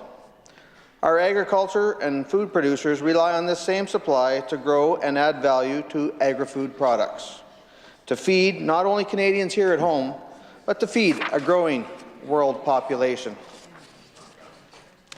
Mr. Deputy Speaker, energy and a reliable supply of energy is a cornerstone for our Saskatchewan economy. Indeed, for any economy. In short, energy is a critical part of today's society. People expect and deserve a safe, affordable, and reliable source of energy.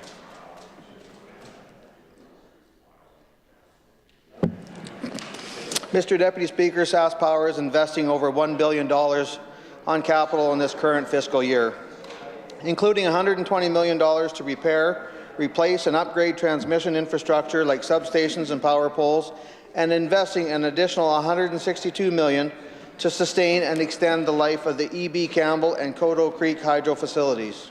SaskPower is continuing to construction of the new Great Plains Power Station near Moose Jaw by investing $81 million this year. Our Crown corporations will continue to prioritize capital investments that will sustain our baseload power generation and distribution across the province, investments that will support economic growth in Saskatchewan. Mr. Deputy Speaker, keeping Saskatchewan utilities affordable is a challenge with the federal Jagmeet Justin carbon tax. Supported by the members opposite, and it's increasing year after year, it's very ironic that while we are keeping energy affordable in Saskatchewan, the members opposite are supporting an economy-killing carbon tax. Shame. Unbelievable. How can they support a carbon tax that sole purpose is to make energy unaffordable?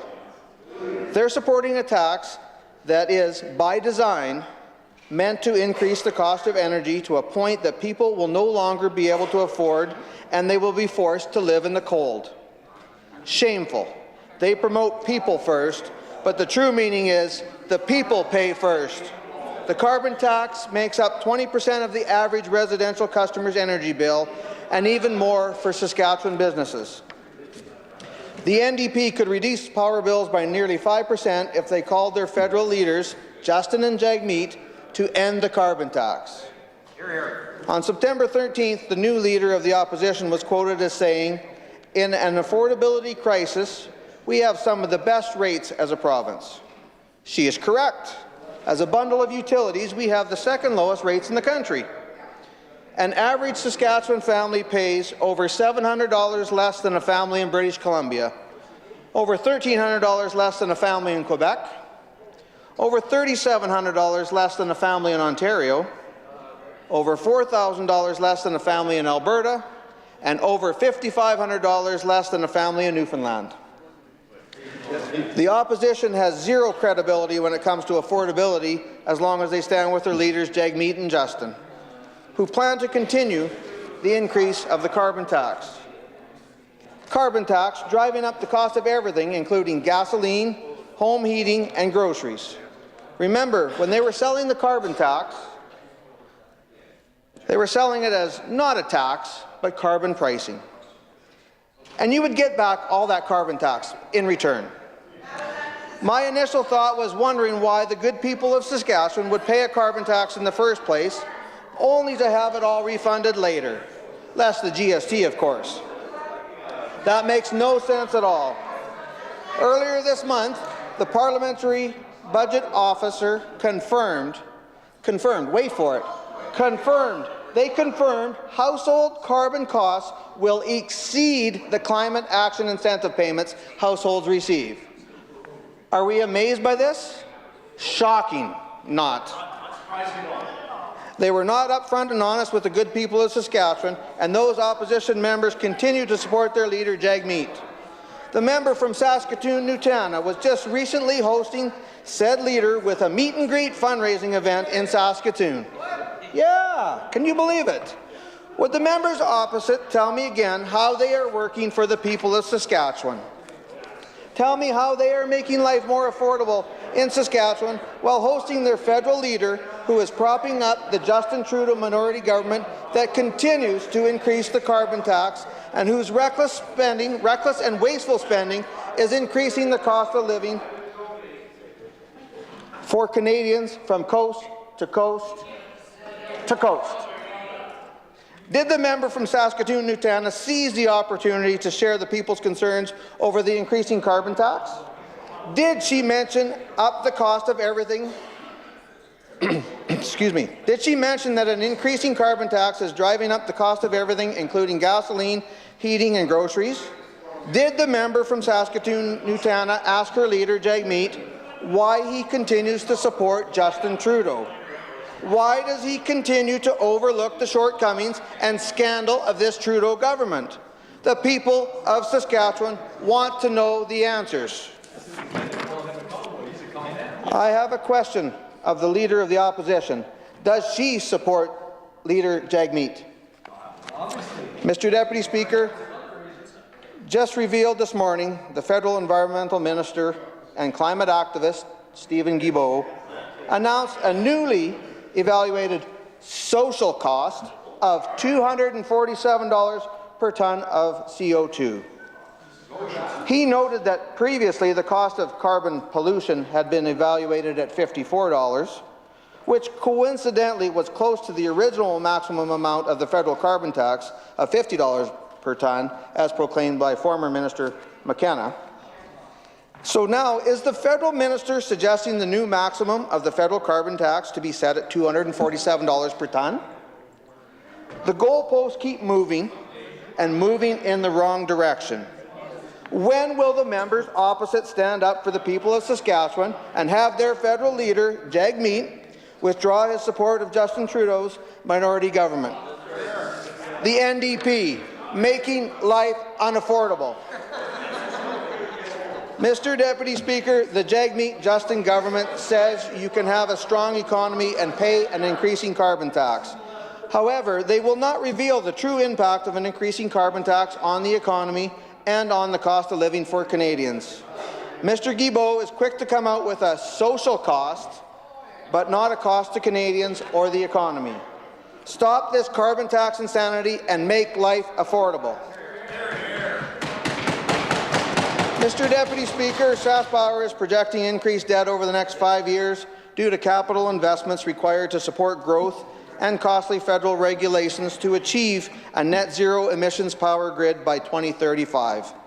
Following these federal regulations require SaskPower to explore and possibly implement some nuclear power generation options to its mix of hydro, solar, wind, natural gas, and CCS coal generation. On SaskPower's website, Mr. Deputy Speaker, there's a place you can go, and it's where your energy comes from. I encourage people to go have a look at that. It's very informative. Current federal regulations require the requirement of all conventional coal generation by 2030 and for electrical utilities to achieve a net zero greenhouse gas emissions electrical system by 2035. Our government has been very clear that this is simply not possible. Saskatchewan's electrical demands require baseload power, currently served by coal, natural gas, and hydro. The final plans for SaskPower's electrical supply will include import agreements and potential deployment of small modular reactors. The feasibility of nuclear power in Saskatchewan has been studied, and based on a 2021 Conference Board of Canada report, this option has the potential to meet Saskatchewan's power needs. General Electric's GE Hitachi BWRX 300 has been chosen for further consideration to be Saskatchewan's future zero-emitting, reliable baseload power source. Thank you, Mr. Deputy Speaker. I recognize the member from Regina Rosemont. Thank you, Mr. Speaker. I'm pleased to enter into the discussion here today, Mr. Speaker, with respect to the motion. I always get a kick out of these guys, Mr. Speaker. There's the ability on some matters to find solid common ground, to represent ourselves with strength, and you know, it's always the tacky politics, Mr. Speaker, for these guys that trump, you know, representing the interests of Saskatchewan people, Mr. Speaker. And I guess it's probably why, you know, they continue to lose for Saskatchewan people on some of the very important principled matters that we should be advancing for Saskatchewan people. You know, we, you know, and I like members opposite, but you know, your speeches shouldn't defy the facts, Mr. Speaker. They should be consistent with the facts, Mr. Speaker. You know, I heard the last member going on about the carbon price and trying to insinuate all sorts of things. You know, I guess it's you know, what I'll say, and he knows this, is, you know, we don't support the federal carbon tax, Mr. Speaker. We've been clear on that front. Our leader's been clear on that front. We've been clear on the floor of this Assembly, but we know these guys don't want to admit that that's the position of this side because it doesn't fit their political narrative, Mr. Speaker. It doesn't fit their sort of cheap politics, Mr. Speaker, that they want to play, Mr. Speaker, in the province. But the failure here is a failure for Saskatchewan people because there's some common ground that we could find. We're not going to agree in all areas, and we're not going to have the exact same mind on these things, but there's a way we could go about these things that would be principled and that could actually get the job done, that could move the yardsticks for Saskatchewan people, Mr. Speaker. But you know, not for these guys. So, of course, we don't support those federal policies like the carbon tax, Mr. Speaker. We've been clear about that. Now we see the Sask Party government, though, Mr. Speaker, taking control of that carbon tax. So it'll be the Sask Party carbon tax, Mr. Speaker. What we don't see is a stitch of relief coming from that to Saskatchewan people, Mr. Speaker. So a whole bunch of talk from those folks opposite, Mr. Speaker, a whole bunch of noise, Mr. Speaker, a bunch of political grandstanding. Now that you're taking over the program, Mr. Speaker, going to collect the money, Mr. Speaker, but not offering any relief back to Saskatchewan people. So they're going to collect it for Sask Power, for example, Mr. Speaker. They're just going to stick it on the bills of Saskatchewan people, Mr. Speaker, driving up costs. But they're not offering any of that relief back to Saskatchewan people. It doesn't make any sense.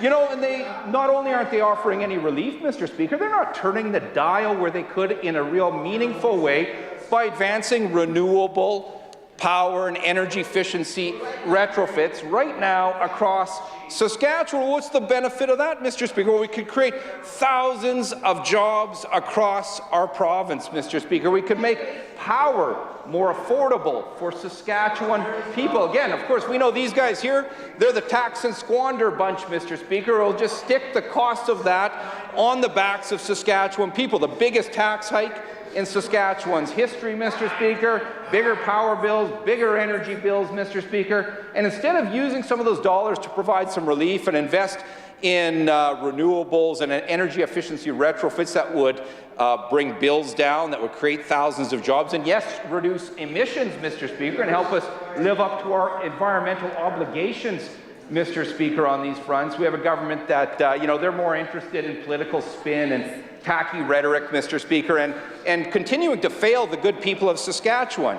You know, I was in committee the other night with the Minister of Agriculture, Mr. Speaker, and, you know, and I was asking him a bit about this. I was asking him, you know, well, what case are you making to make sure that producers in this province, as stewards of the land and in their role around sequestration, around things like grasslands, Mr. Speaker, and wetlands, and practices across the farm, Mr. Speaker, that are sequestering carbon. What case are you making to create an offset or a rebate, Mr. Speaker?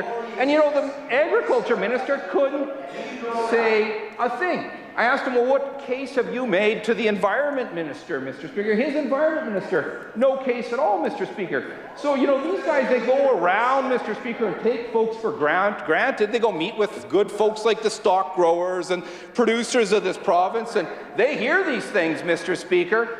But when where the rubber hits the road, they're doing nothing, Mr. Speaker, to actualize and make happen some of the things that we could be doing, Mr. Speaker. So, of course, we don't support the federal carbon tax, Mr. Speaker, but it's a reality right now. And we expect our government to be able to put some mechanisms and actions in place that would provide relief to Saskatchewan people by way of cost, that could enable renewable power and create jobs and drive down costs and drive down emissions, and to respect the role of agriculture on this front. Producers who don't have options on this front, they just take that price, Mr. Speaker. You know, we've pushed for years for natural gas and for propane, for the cost of grain drying to be exempt, Mr. Speaker. And, you know, nothing from this government. You know, we get a noise box over there, the member from Kindersley, Mr. Speaker, who wants to shout through a speech, Mr. Speaker, and that's his prerogative. He doesn't say much from his feet in this assembly, Mr. Speaker, and that's his choice. Maybe that's how he wants to rep his constituents, Mr. Speaker, and he can wail away during the speech. You know, Mr. Speaker, I have poor hearing in this ear anyways, Mr. Speaker, so I can just turn it this way.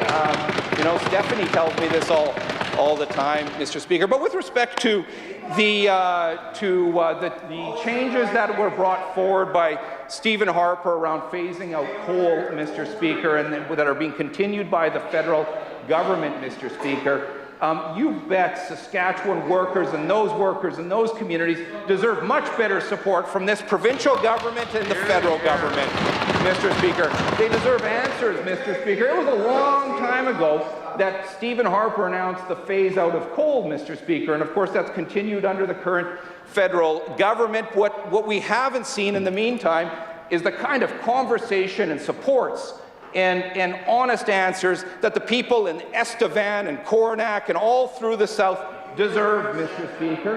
And then when it comes to the question around SMRs, well, of course SMRs should be considered and a full consideration for being part of the power generation of our future, Mr. Speaker. We've got the world's uranium industry, the best uranium industry in Saskatchewan, Mr. Speaker. That's important to our north, and that's important in providing fuel to the world.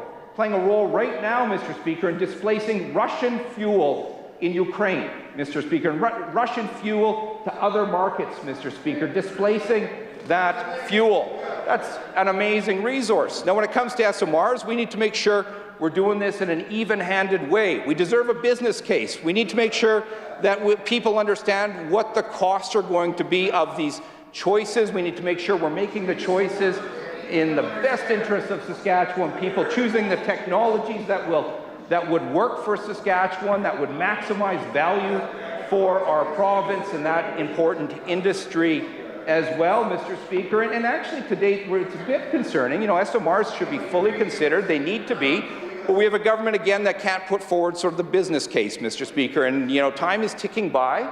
And we need to be acting on our power generation, Mr. Speaker. But Saskatchewan people deserve to know what those costs will be. They need to know what the best response is. We know as well that right now, turning the dial and cranking up renewable power, Mr. Speaker, wind and solar, and then also energy efficiency retrofits, are things that we should be doing now. The fact that this government's been such laggards on this front has of course hurt our economy, Mr. Speaker, and hurt Saskatchewan people by way of cost of living, impacted our ability to reduce emissions, Mr. Speaker, as well. Then, of course, you know, we have a government that instead, you know, sticks the PST onto construction labor for Saskatchewan people. That made that matter so much worse. You know, so, you know, we will always fight for better supports for that energy-producing region, Mr. Speaker. SMR should be a full part of that consideration. You look at the complement, you've got renewables that'll be a piece of that as well, with ever-evolving storage options, Mr. Speaker. Hydrogen is presenting new opportunities. We owe it to Saskatchewan people to build a complement of power generation that's in their best interests economically and from a power perspective. And then, of course, with respect to rolling over to the federal government and losing when they deal with the federal government, this is a government that continues to lose for Saskatchewan people. And we see that on equalization, Mr. Speaker, where this government has basically thrown in the towel in fighting for a better deal and representing our interests out here in Saskatchewan and through Western Canada on equalization, Mr. Speaker. They tossed in the towel, Mr. Speaker. Saskatchewan people deserve less tacky politics. They deserve more leadership that represents their interests. I recognize the member from Kelvington-Wadena. Well, I'd like to thank the members opposite for their warm round of applause. Mr. Deputy Speaker, thank you for providing the opportunity to speak to a very, very important topic that will affect the residents and workers of this province for generations. Our current 5,400 megawatt of electrical production is made up of 65% carbon-based sources, 21% hydro, and 13% renewable. It's estimated by 2030, after continuous economic growth, which we have all discussed in this chamber, in this province, Saskatchewan Power estimates that we will require 7,000 megawatts of power production to cover our needs. SaskPower has also committed to having 50% of that generation being produced from renewable sources. That leaves the remainder of 3,500 megawatts sourced from some source of reliable, dependable baseload power that is not carbon-derived, according to our current federal government. The most obvious choice would lead us to nuclear energy. We have a responsibility to reduce emissions, and no one is debating that. But as we look for ways to reduce emissions, we would like our federal government to recognize the unique characteristics of this region in Canada. We are the only jurisdiction to have 65% of our energy production currently derived from fossil fuels. In Saskatchewan, the greatest potential to reduce our emissions is through our electricity generation sector. We know the potential for renewables is limited, given their intermittent nature. We don't have a lot of hydro, like other provinces, and certainly cannot depend on hydropower sourced from any east-west energy corridor. So we need to look elsewhere for reliable, emission-free, baseload power. That's where small modular reactors come into play. We know deployment of SMRs are a ways off, but we're bullish about their potential. For grid-scale, SMRs would reduce the emissions from Saskatchewan's electricity generation sector by an amount equal to taking 700,000 passenger vehicles off the road each year. We think SMRs can be transformative technology. That's why we're working closely with Alberta, Ontario, and New Brunswick on development and deployment of reactors. We collaborated recently with those provinces on a nuclear development strategy that highlighted how SMRs can provide safe, reliable, and zero-emission energy to power our growing economy and population. In this same spirit of cooperation, we're looking for the federal government to be financially invested and a committed partner. At present, no federal funding envelope has eligibility for SMRs. This needs to change. The federal government has already shown a willingness to invest in major provincial projects that reduce emissions. The recent bailout of Muskrat Falls hydroelectricity project in Newfoundland and Labrador is an example. It's worth noting that SMRs that Saskatchewan is considering would reduce emissions as much as Muskrat Falls at a much lower cost. If the federal government wants to make good on its Paris commitment, then it needs to start working with Saskatchewan, rather than working against us, whether it's financially, regulatory, and implementing all of this in a realistic time frame. Currently, coal-fired electrical generation in Saskatchewan is to be retired by 2030 and natural gas by 2035. Those extremely tight parameters, if they are strictly enforced, will result in overwhelming capital expenditures in this province to convert our energy supply over to net zero by 2035, as our current federal government is legislating. There is no other jurisdiction in Canada that faces as significant a capital investment requirement as we will to get close to their 2035 mandate. In addition to their lack of consideration for who and how it may affect our current Liberal NDP federal coalition government is also making it extraordinarily difficult for SaskPower to plot their transition away from carbon-emitting electrical supply to non-emitting. They are constantly moving the goalposts. For example, in 2018, the feds decided to amend the reasonable coal retirement regs that were established by the Harper government in 2012. In 2019, the feds decided to include natural gas in their emission regulations. Again, in 2019, they implemented a carbon tax that was only going to max out at $50 a ton. In 2020, oops, just kidding, feds decided that $170 a ton carbon tax by 2030 is more reasonable. In 2023, they decided, let's implement the clean energy regulations that will make it even more expensive and difficult to reach our original plans to get to net zero by 2035. Even this morning, Federal Environment Minister Guilbeault is floating a trial balloon that he thinks the social cost of carbon is $247 a ton. Note, they started at $50 a ton, then $170 a ton. Rest assured, in a couple of months, the NDP Liberal coalition will be changing the goalpost again, and carbon tax will be targeted at $250 a ton. So what is this just transition going to look like? First off, it is going to result in significant economic and job loss for any of the communities involved, a fact that has been dismissed by our federal coalition government when creating their 2035 dictate. Economic Development Estevan has predicted 350 job losses following the closures of Units 4 and 5 at the Boundary Dam Power Station, with the population expected to drop by 635 persons. Coronach is expecting to be hit harder.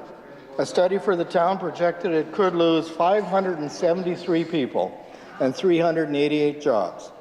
GDP could fall by $390 million, and household income could see a $36 million decline. They only had a population of 612 in the 2021 census. Don Braid, a political columnist for the Calgary Herald, had these interesting observations in an article January 12, 2023. Past efforts by any Liberal federal government to help transition workers from the Newfoundland and Labrador fishery crisis to the shift away from coal-fired electricity has proven that Ottawa has had no workable plans, provides few useful benefits, and revealed both chaotic disorganization and appalling bureaucratic lassitude. The facts come from the Federal Auditor General, whose office released a devastating report on transition efforts last year. Overall, we found that Natural Resources Canada and Employment and Social Development Canada were not prepared to support a just transition to a low-carbon economy for workers and communities, the report says. The Liberals started this process in 2019. More than 2 years later, the Auditor General found the government did not have an implementation plan to address a transition that involved a variety of workers, geographies, and federal and other stakeholders. And yet they push on despite enormous risks, eager to shuffle workers in their effort to reach emission targets. Much of the federal project money is aimed at diversifying local economies, but had little to do with coal workers. In Alberta and Saskatchewan, 83% of the funding went directly to municipalities. Ottawa doesn't even know if it did any good.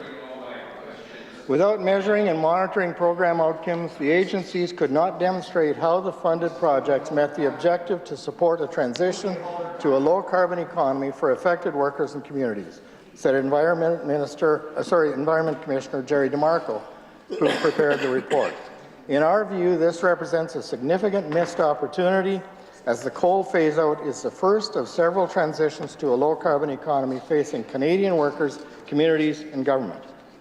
Mr. Deputy Speaker, there's much more that has been said in the media and in public about the proposed transition away from fossil fuels, but I think we can all agree that the conversation around SMRs is an extremely important one. And to that end, Mr. Deputy Speaker, I think I will just acknowledge the good work of my colleagues on this file. Recognize that the SMR conversation is going to continue for a number of years. There is an incredible amount of work and consultation that will take place over the next number of years, and we look forward to that evolution of that discussion. And to that point, Mr. Deputy Speaker, I will be supporting the motion put forward by my colleague from Melville Saltcoats. Thank you. I recognize the member from Last Mountain Touchwood. Lights on. Thank you very much, Mr. Deputy Speaker. I am very happy to enter into debate with my colleagues today. I really want to get something on the record here, Mr. Deputy Speaker. The member from Saskatoon Centre said, and I don't have time to pull up the Hansard yet, it doesn't come in until 3 o'clock, but I heard stripping resources. What does the member from Saskatoon Centre mean by stripping resources? Saskatchewan has the most strongest environmental record, the strongest environmental worker, the strongest people in the province handling our resources, harvesting all of everything that we produce here to the best in any global standard, we are the top. And I'm very curious as to what she means by that statement. We do not strip anything in this province, Mr. Deputy Speaker. Our oil, our gas, our uranium, coal, potash, helium, everything that's produced in our non-renewable sector, in our renewable sector, nothing is ever stripped. Saying that we're stripping something out of our environment is insulting to the workers, it's insulting to the workforce, it's insulting to all of our bureaucrats in the Ministry of the Environment. We have unbelievably strong environmental regulations, and I'm very proud of everything that's done in this province. There's something very important, too, we have to talk about, Mr. Deputy Speaker. The members opposite talked a lot about renewables and different things, and I think something that has to be absolutely stressed, the Minister of the Crown Investment Corporations, I've talked about this many times, but they have an app on your phone, and you can go on it anytime, and on that app, it's telling you right now where your power comes from. It is an absolutely important tool. So the horrible snow outside, we all want clean baseload electricity, and they talked a lot about renewables and how great they are and how useful. They have a use, Mr. Deputy Speaker, but you have to have that in context. So right now, our wind... Do not use a prop in your speech, please. Thank you.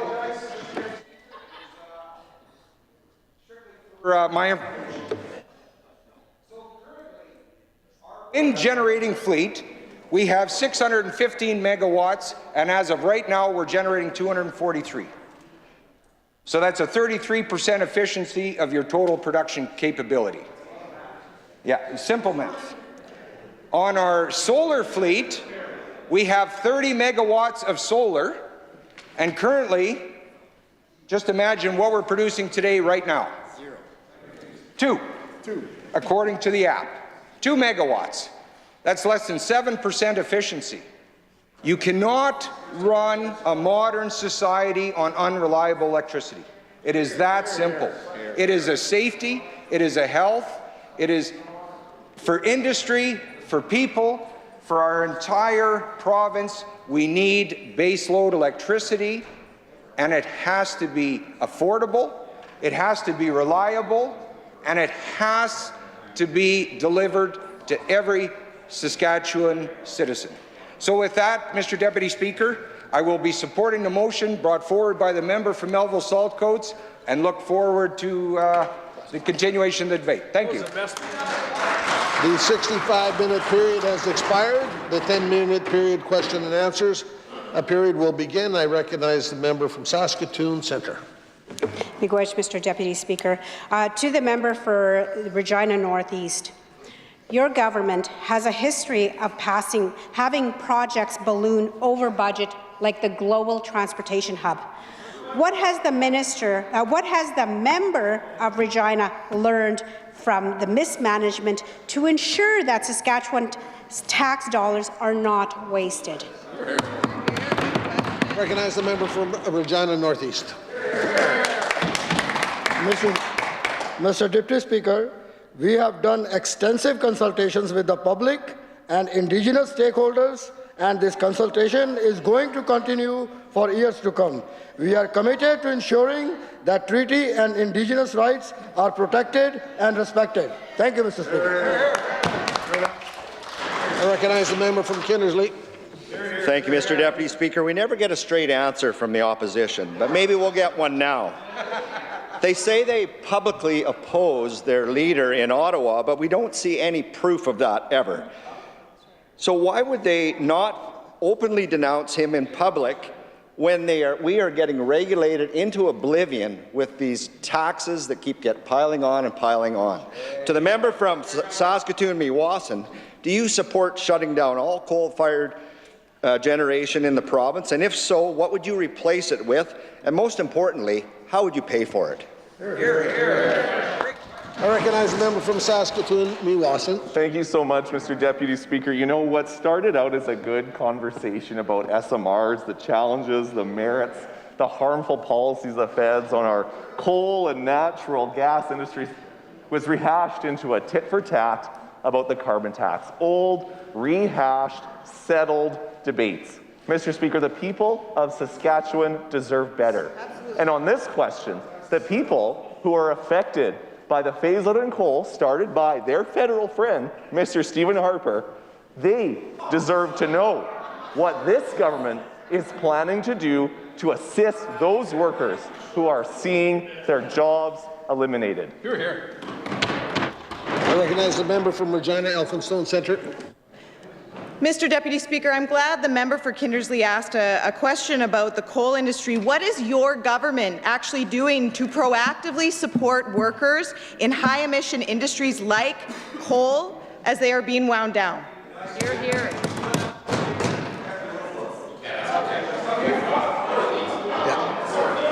Northeast. Actually, I'll ask the member from Lloydminster, please. Thank you, Mr. Deputy Speaker. This opposition continues to run down our economy and the industries that keep us warm and feed us on those cold December nights. They stand idly by and watch as their federal counterparts impose taxes and policies that will devastate Saskatchewan's ability to provide reliable baseload power to its citizens. To the member from Regina Rosemont, if not coal or natural gas, how should Saskatchewan ensure reliable power on the coldest days of the year? I recognize the member from Regina Rosemont. Thank you, Mr. Speaker. I don't think the member heard the speech that was offered or the entries. Of course, this opposition's been clear. We are opposed to the federal carbon tax, Mr. Speaker, and we support the full consideration of all the options, Mr. Speaker, to make sure we serve the needs of Saskatchewan people and our power generation now and moving forward. We need to do it in the way that's most affordable, Mr. Speaker, and creates those jobs. SMRs are certainly a full part of that consideration, Mr. Speaker. We know, of course, that Stephen Harper had announced the phase out of coal in Saskatchewan, Mr. Speaker. This is an industry where many livelihoods depend on, Mr. Speaker, and it's incumbent on the provincial government and the federal government to be working with those workers out of coal-fired generation to make sure that they're supported moving forward, Mr. Speaker. And we just haven't seen that, Mr. Speaker. They deserve that. Instead, we see a government... Next question, please. I recognize the member from Regina, or Saskatoon-Meewasin. Thank you, Mr. Deputy Speaker. You know, 10 minutes just isn't enough. I didn't even get to my some of the notes I had about coal and natural gas. You know, Mr. Speaker, I think we've said it a couple times. Their federal leader, the former Prime Minister, Stephen Harper, started the phase out of coal. So, to the member from Last Mountain, what will this government do to invest in Saskatchewan residents to develop specialized skills needed for those folks who are losing their jobs because their federal friends are phasing out coal, and what are they going to do to ensure that those workers are prepared to work in the SMR industry that they are trying to build? I recognize the member from Last Mountain, Touchwood. Thank you, Mr. Deputy Speaker. I don't know what federal friends the member opposite is referring to. I do not attend any federal friends fundraisers in the evenings like they do, but who am I to judge? We will always support our energy workers. We are adamant in our love for pipelines, the need for more transportation to get our products to port, to market, and we will never, ever back down from that, Mr. Deputy Speaker. Thank you. I recognize the member from Saskatoon, Riversdale. Thank you, Mr. Deputy Speaker. Talking about federal friends, and I'm glad the member from Regina Rosemont brought up the carbon tax. It seems to be a bit of a division on that side of the House. I will say, though, it's over 30% of our natural gas bill. So to the member from Regina Rosemont, if you actually denounce the carbon tax, are you going to produce a document that actually shows that you've talked to your federal leaders denouncing this carbon tax, yes or no? I recognize the member from Regina Rosemont. Mr. Speaker, you know, news flash for the member from Saskatoon. This is all recorded in here. It's on video. Hansard's there. So we're clear, Mr. Speaker. We don't support the federal carbon price. And you bet our leader. Order. Order.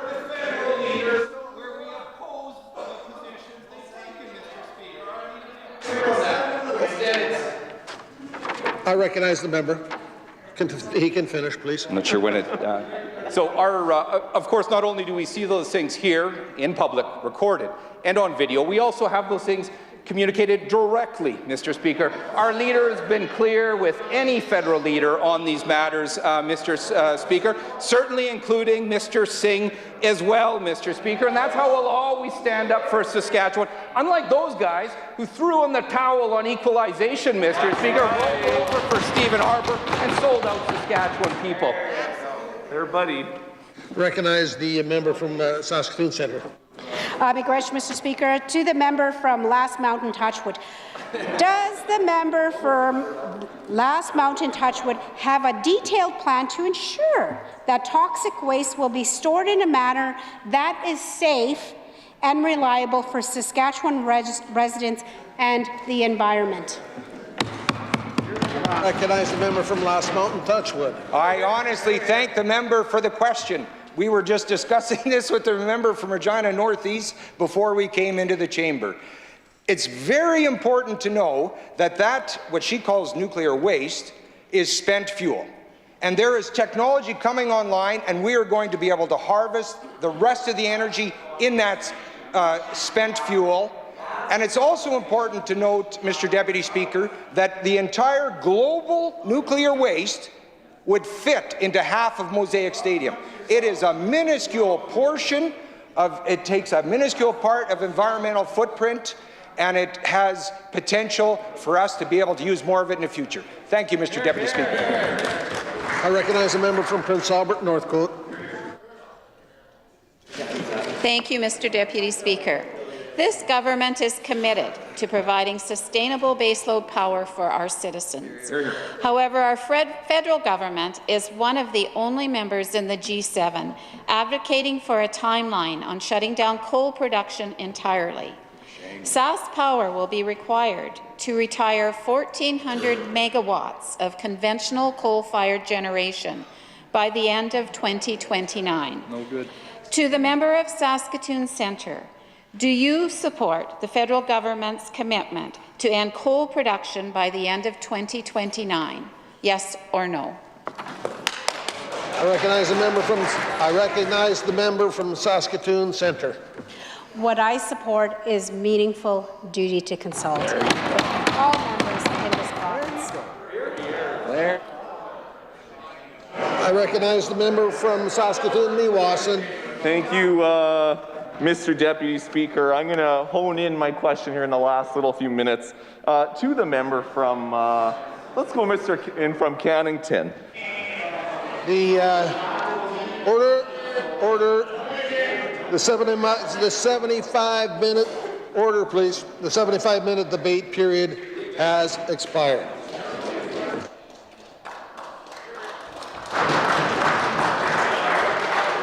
Private members, public bills and orders. Opposition priority item number 1. Adjourn debates. Item number 1. Resume debate on the second reading motion for Bill number 610, the Meaningful Duty to Consult Act. Ms. Ritchie. It is my duty, pursuant to Rule 27, to advise the Assembly that this item of business has been previously adjourned 3 times and cannot be further adjourned. At the conclusion of the debate or at the normal time of adjournment, whichever is reached first, every question necessary to dispose of this motion shall be put. I recognize the member from Saskatoon Centre. Miigwech, Mr. Deputy Speaker. I'm pleased to speak again to my private member's bill, Bill number 610, the Meaningful Duty to Consult Act. I just want to say, as a mother and a grandmother, our land is very important to us. That is what connects us as nations to who we are as a people, is our land. And when I was doing my studies in my master's program, this is something that I was very curious about duty to consult, especially in this province, knowing that there is federal legislation. I was curious why there wasn't provincial legislation. And as a traditional First Nations person who accesses our traditional lands on traditional territories, seeing that more Crown land is being taken away, sold off, and not being accessed by my relatives, it was very concerning, and it is very concerning. We only have 10% of Crown land left in this province for hunting, gathering, picking medicine, for snowmobiling, for hiking. We don't have a whole lot. Environmentally, Crown land is important. And it's important that we protect the lands that we have today. This government may not care to protect those lands, although they are by law to protect those lands. Think of 1867, the Royal Proclamation. Think about all of that. These lands, Crown lands, were set aside for the first peoples of this land and in Saskatchewan. We have treaties that were signed in this province. And in those treaties, it talks about protecting the Crown lands for Indigenous people. It talks about ensuring that lands are set aside for us to use. But over the years, since 2007, over 2 million acres of Crown land have been sold with little meaningful duty to consult. And I went out to consult and ask. I spoke at FSIN Assembly. I spoke at the duty to consult gatherings they had, and at the TLE gatherings they had. I went extensively, 2 years, to the treaty rights holders. And no, I didn't go to the Office of the Treaty Commissioner because they're not a treaty rights holder. I went to the treaty rights holders in this province that are impacted by the sale of Crown lands and leases. That's who I went and spoke to. That's who I went and spoke to. And I'd done extensive consultation. I went as a community developer, a former community developer. My role as a former community developer is going to the grassroots and asking their input. That is exactly what I did. I went to the grassroots people, the users of the land, the treaty rights holders. That's who I went to see. Although, and those watching, we have the minister heckling again. So that shows the respect he shows for consultation in this province. And I'm hoping the members in this Assembly will support this important bill that I presented, because it's about protecting the Crown land that we have left. It's about protecting that for all citizens of this province. It's about protecting the taxpayers of this province, because it's costing you money every time this provincial government is taken to court and when they lose. I introduced my bill last spring, Bill 609, and this government has shown us through their actions why we need to enshrine duty to consult into law.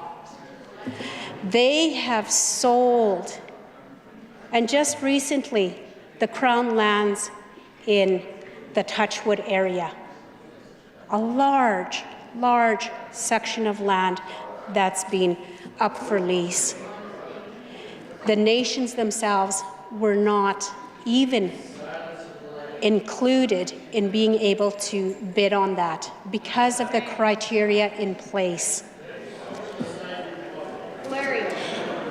Instead, you know, when I think about why we need to enshrine duty to consult in this province, we all know policy is not enforceable. Legislation is. Legislation is enforceable. It has teeth. Policy has no teeth. So you can put lipstick on it all you want, change the cover, change the name, tweak the here and there. The matrix system does not change. And the onus, the government themselves can decide themselves when and if duty consult will be triggered, not the treaty rights holders. So why we need to have this enshrined? This government has embarked on closed-door separatist tour. Yep. Yep. They went ahead in spite of the people, the Indigenous peoples' repulsive response to the 1969 white paper. They went ahead last year and released their white paper. Had this government been in touch and had the pulse of the Saskatchewan community, they would have known how their white paper would have triggered the Indigenous people because of the 1969 white paper. After their white paper that they released, they went ahead and introduced and passed Bill 88, the Saskatchewan First Act. In committee, this gallery was full of First Nation and Métis people that were opposed to this. Yet the minister kept saying, we are dialoguing. There was no consultation. Absolutely none.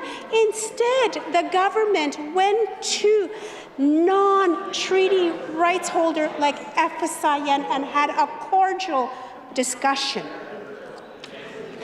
But yet, they ignored the users of the land, the people, the treaty rights holders that were in this very gallery in March.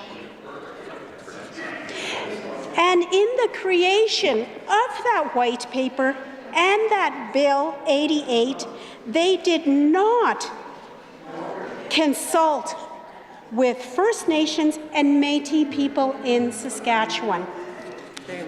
It shows how badly we need to enshrine duty to consult into law. When this government gets the duty to consult wrong, it impacts everyone in this province. It makes it harder for good projects to go forward and create jobs for Indigenous and non-Indigenous people, especially when this government does not consult. And it leads to more and more court cases against this tired and definitely out-of-touch government.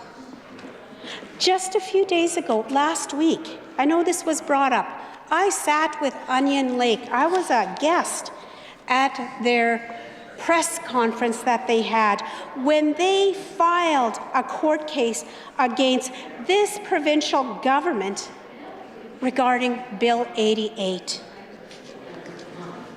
And at that press conference, had anybody here in this room paid any attention, they would have heard from Onion Lake Cree Nation Chief, BTC, FSIN,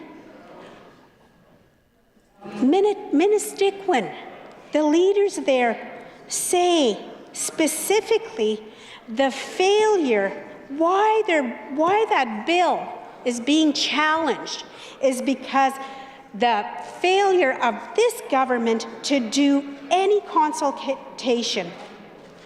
That is the key reason that Onion Lake has taken this government to court on Bill 88, because there was absolutely no consultation, no duty to consult. And Onion Lake isn't the only First Nation taking this government to court for failing to respect the treaty and inherent rights of First Nation and Métis people. Carry the Kettle, Waterhen Lake, Wichikin Lake, Pasqua First Nation, Ochapwace, Cumberland House, and the Métis Nation of Saskatchewan all launched legal actions against this government. And across the board, this government's failure to respect the duty to consult is a key issue in all those cases. These nations are fighting back against this government and its Saskatchewan people, who are going to be left paying the price. That's why the Meaningful Duty to Consult Act is needed, so that instead of fighting against First Nation and Métis people, we can have an approach based on working together and in meaningful partnership. That's what this bill is about. So I ask all members here in this House and many of the government MLAs have First Nation and Métis communities within your constituencies. So I ask you to speak and stand up for those nations that are within your constituencies. And I ask you to protect your citizens from the ongoing costs that it's going to cost them each time your government loses in court. So I ask all members to support this bill, because we want to know, what kind of Saskatchewan do we want to build? And we talk about Indigenous people being meaningfully engaged. Well, you know what? Here's an opportunity to walk your talk. Good job, Winnie. We don't want a province where we're further divided. With Bill 88, the progress that has been made with First Nation Métis people, the trust that was starting to begin, you quash that. You quash that with Bill 88. So how much further are we going to be divided here? And when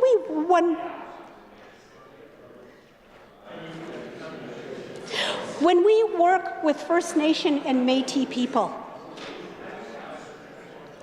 we have to respect the treaty and inherent rights.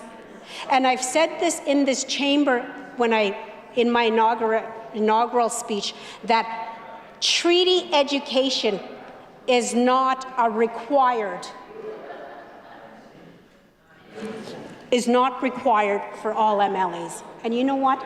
That is sad, because how are we all going to respect and honor the treaties when our own MLAs don't get that treaty education? We have to respect the treaty and inherent rights, and we have to respect meaningful duty to consult.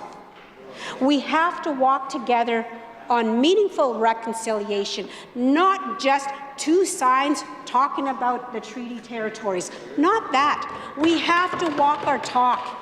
When we talk about consultation, we have to talk that. We have to walk that. It's no longer acceptable, and you're going to see more and more court challenges against this provincial government, and the taxpayers of this province are going to be paying the cost of your losses and mistakes. So I ask you, and I implore you, think about the treaty rights holders in this province. Think about meaningful duty to consult, and that we need provincial legislation.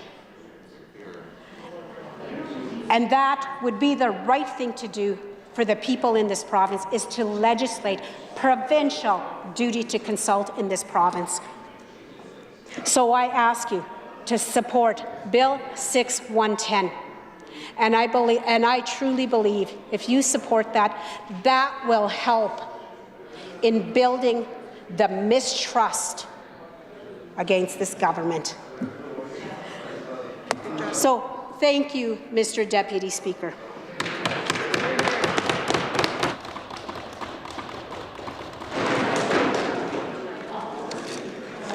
The question before the Assembly is a motion by the member from Saskatoon Centre that Bill number 610, the Meaningful Duty to Consult Act, be now read a second time. Is it the pleasure of the Assembly to adopt the motion? Those in favour of the motion, please say aye. Those opposed to the motion, please say no. Call in the members, please.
The question before the Assembly is a motion by the member from Saskatoon Centre that Bill number 610, the Meaningful Duty to Consult Act, be now read a second time.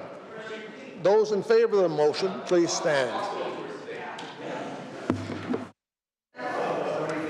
Ms. Nippy Albright? Yes. Mr. Vermette? Yes. Mr. Weatherspoon? Yes. Mr. Teague? Yes. Ms. Sarr? Yes. Ms. Conway? Yes. Ms. Bose? Yes. All those opposed to the motion, please stand. Mr. Mull? No. Mr. McMorris? No. Mr. Ryder? No. Mr. Merriman? No. Ms. Harpower? No. Mr. Morgan? No. Mr. Duncan? No. Ms. Tell? No. Mr. Wyatt? No. Mr. Makowski? No. Mr. Merritt? No. Mr. Bradshaw? No. Mr. Katie? No. Ms. Ross, Regina Rochdale? No. Ms. Eyre? No. Mr. Harrison Meadowlake? No. Ms. Carr? No. Mr. Hindley? No. Mr. Scorpad? No. Mr. Buckingham? No. Mr. Fias? No. Ms. Lambert? No. Mr. Dennis? No. Ms. Ross, PA Northcote? No. Mr. Ottenbright? No. Mr. Francis? No. Ms. Young, Lloydminster? No. Mr. Steele? No. Mr. Ball? No. Mr. McLeod? No. Mr. Friesen? No. Mr. Greywall? No. Mr. Nerline? No. Mr. Kiesig? No. Mr. Lemay? No. Mr. Jensen? No. Mr. Harrison Cannington? No. Ms. Wilson. No. Watch and see. Watch and see. This might be your last. Just watch and see. Watch the clock. 48 and 7. 48, 7. Yes. Mr. Deputy Speaker, all those in favor of the motion, 7. All those opposed, 30. I declare the motion lost.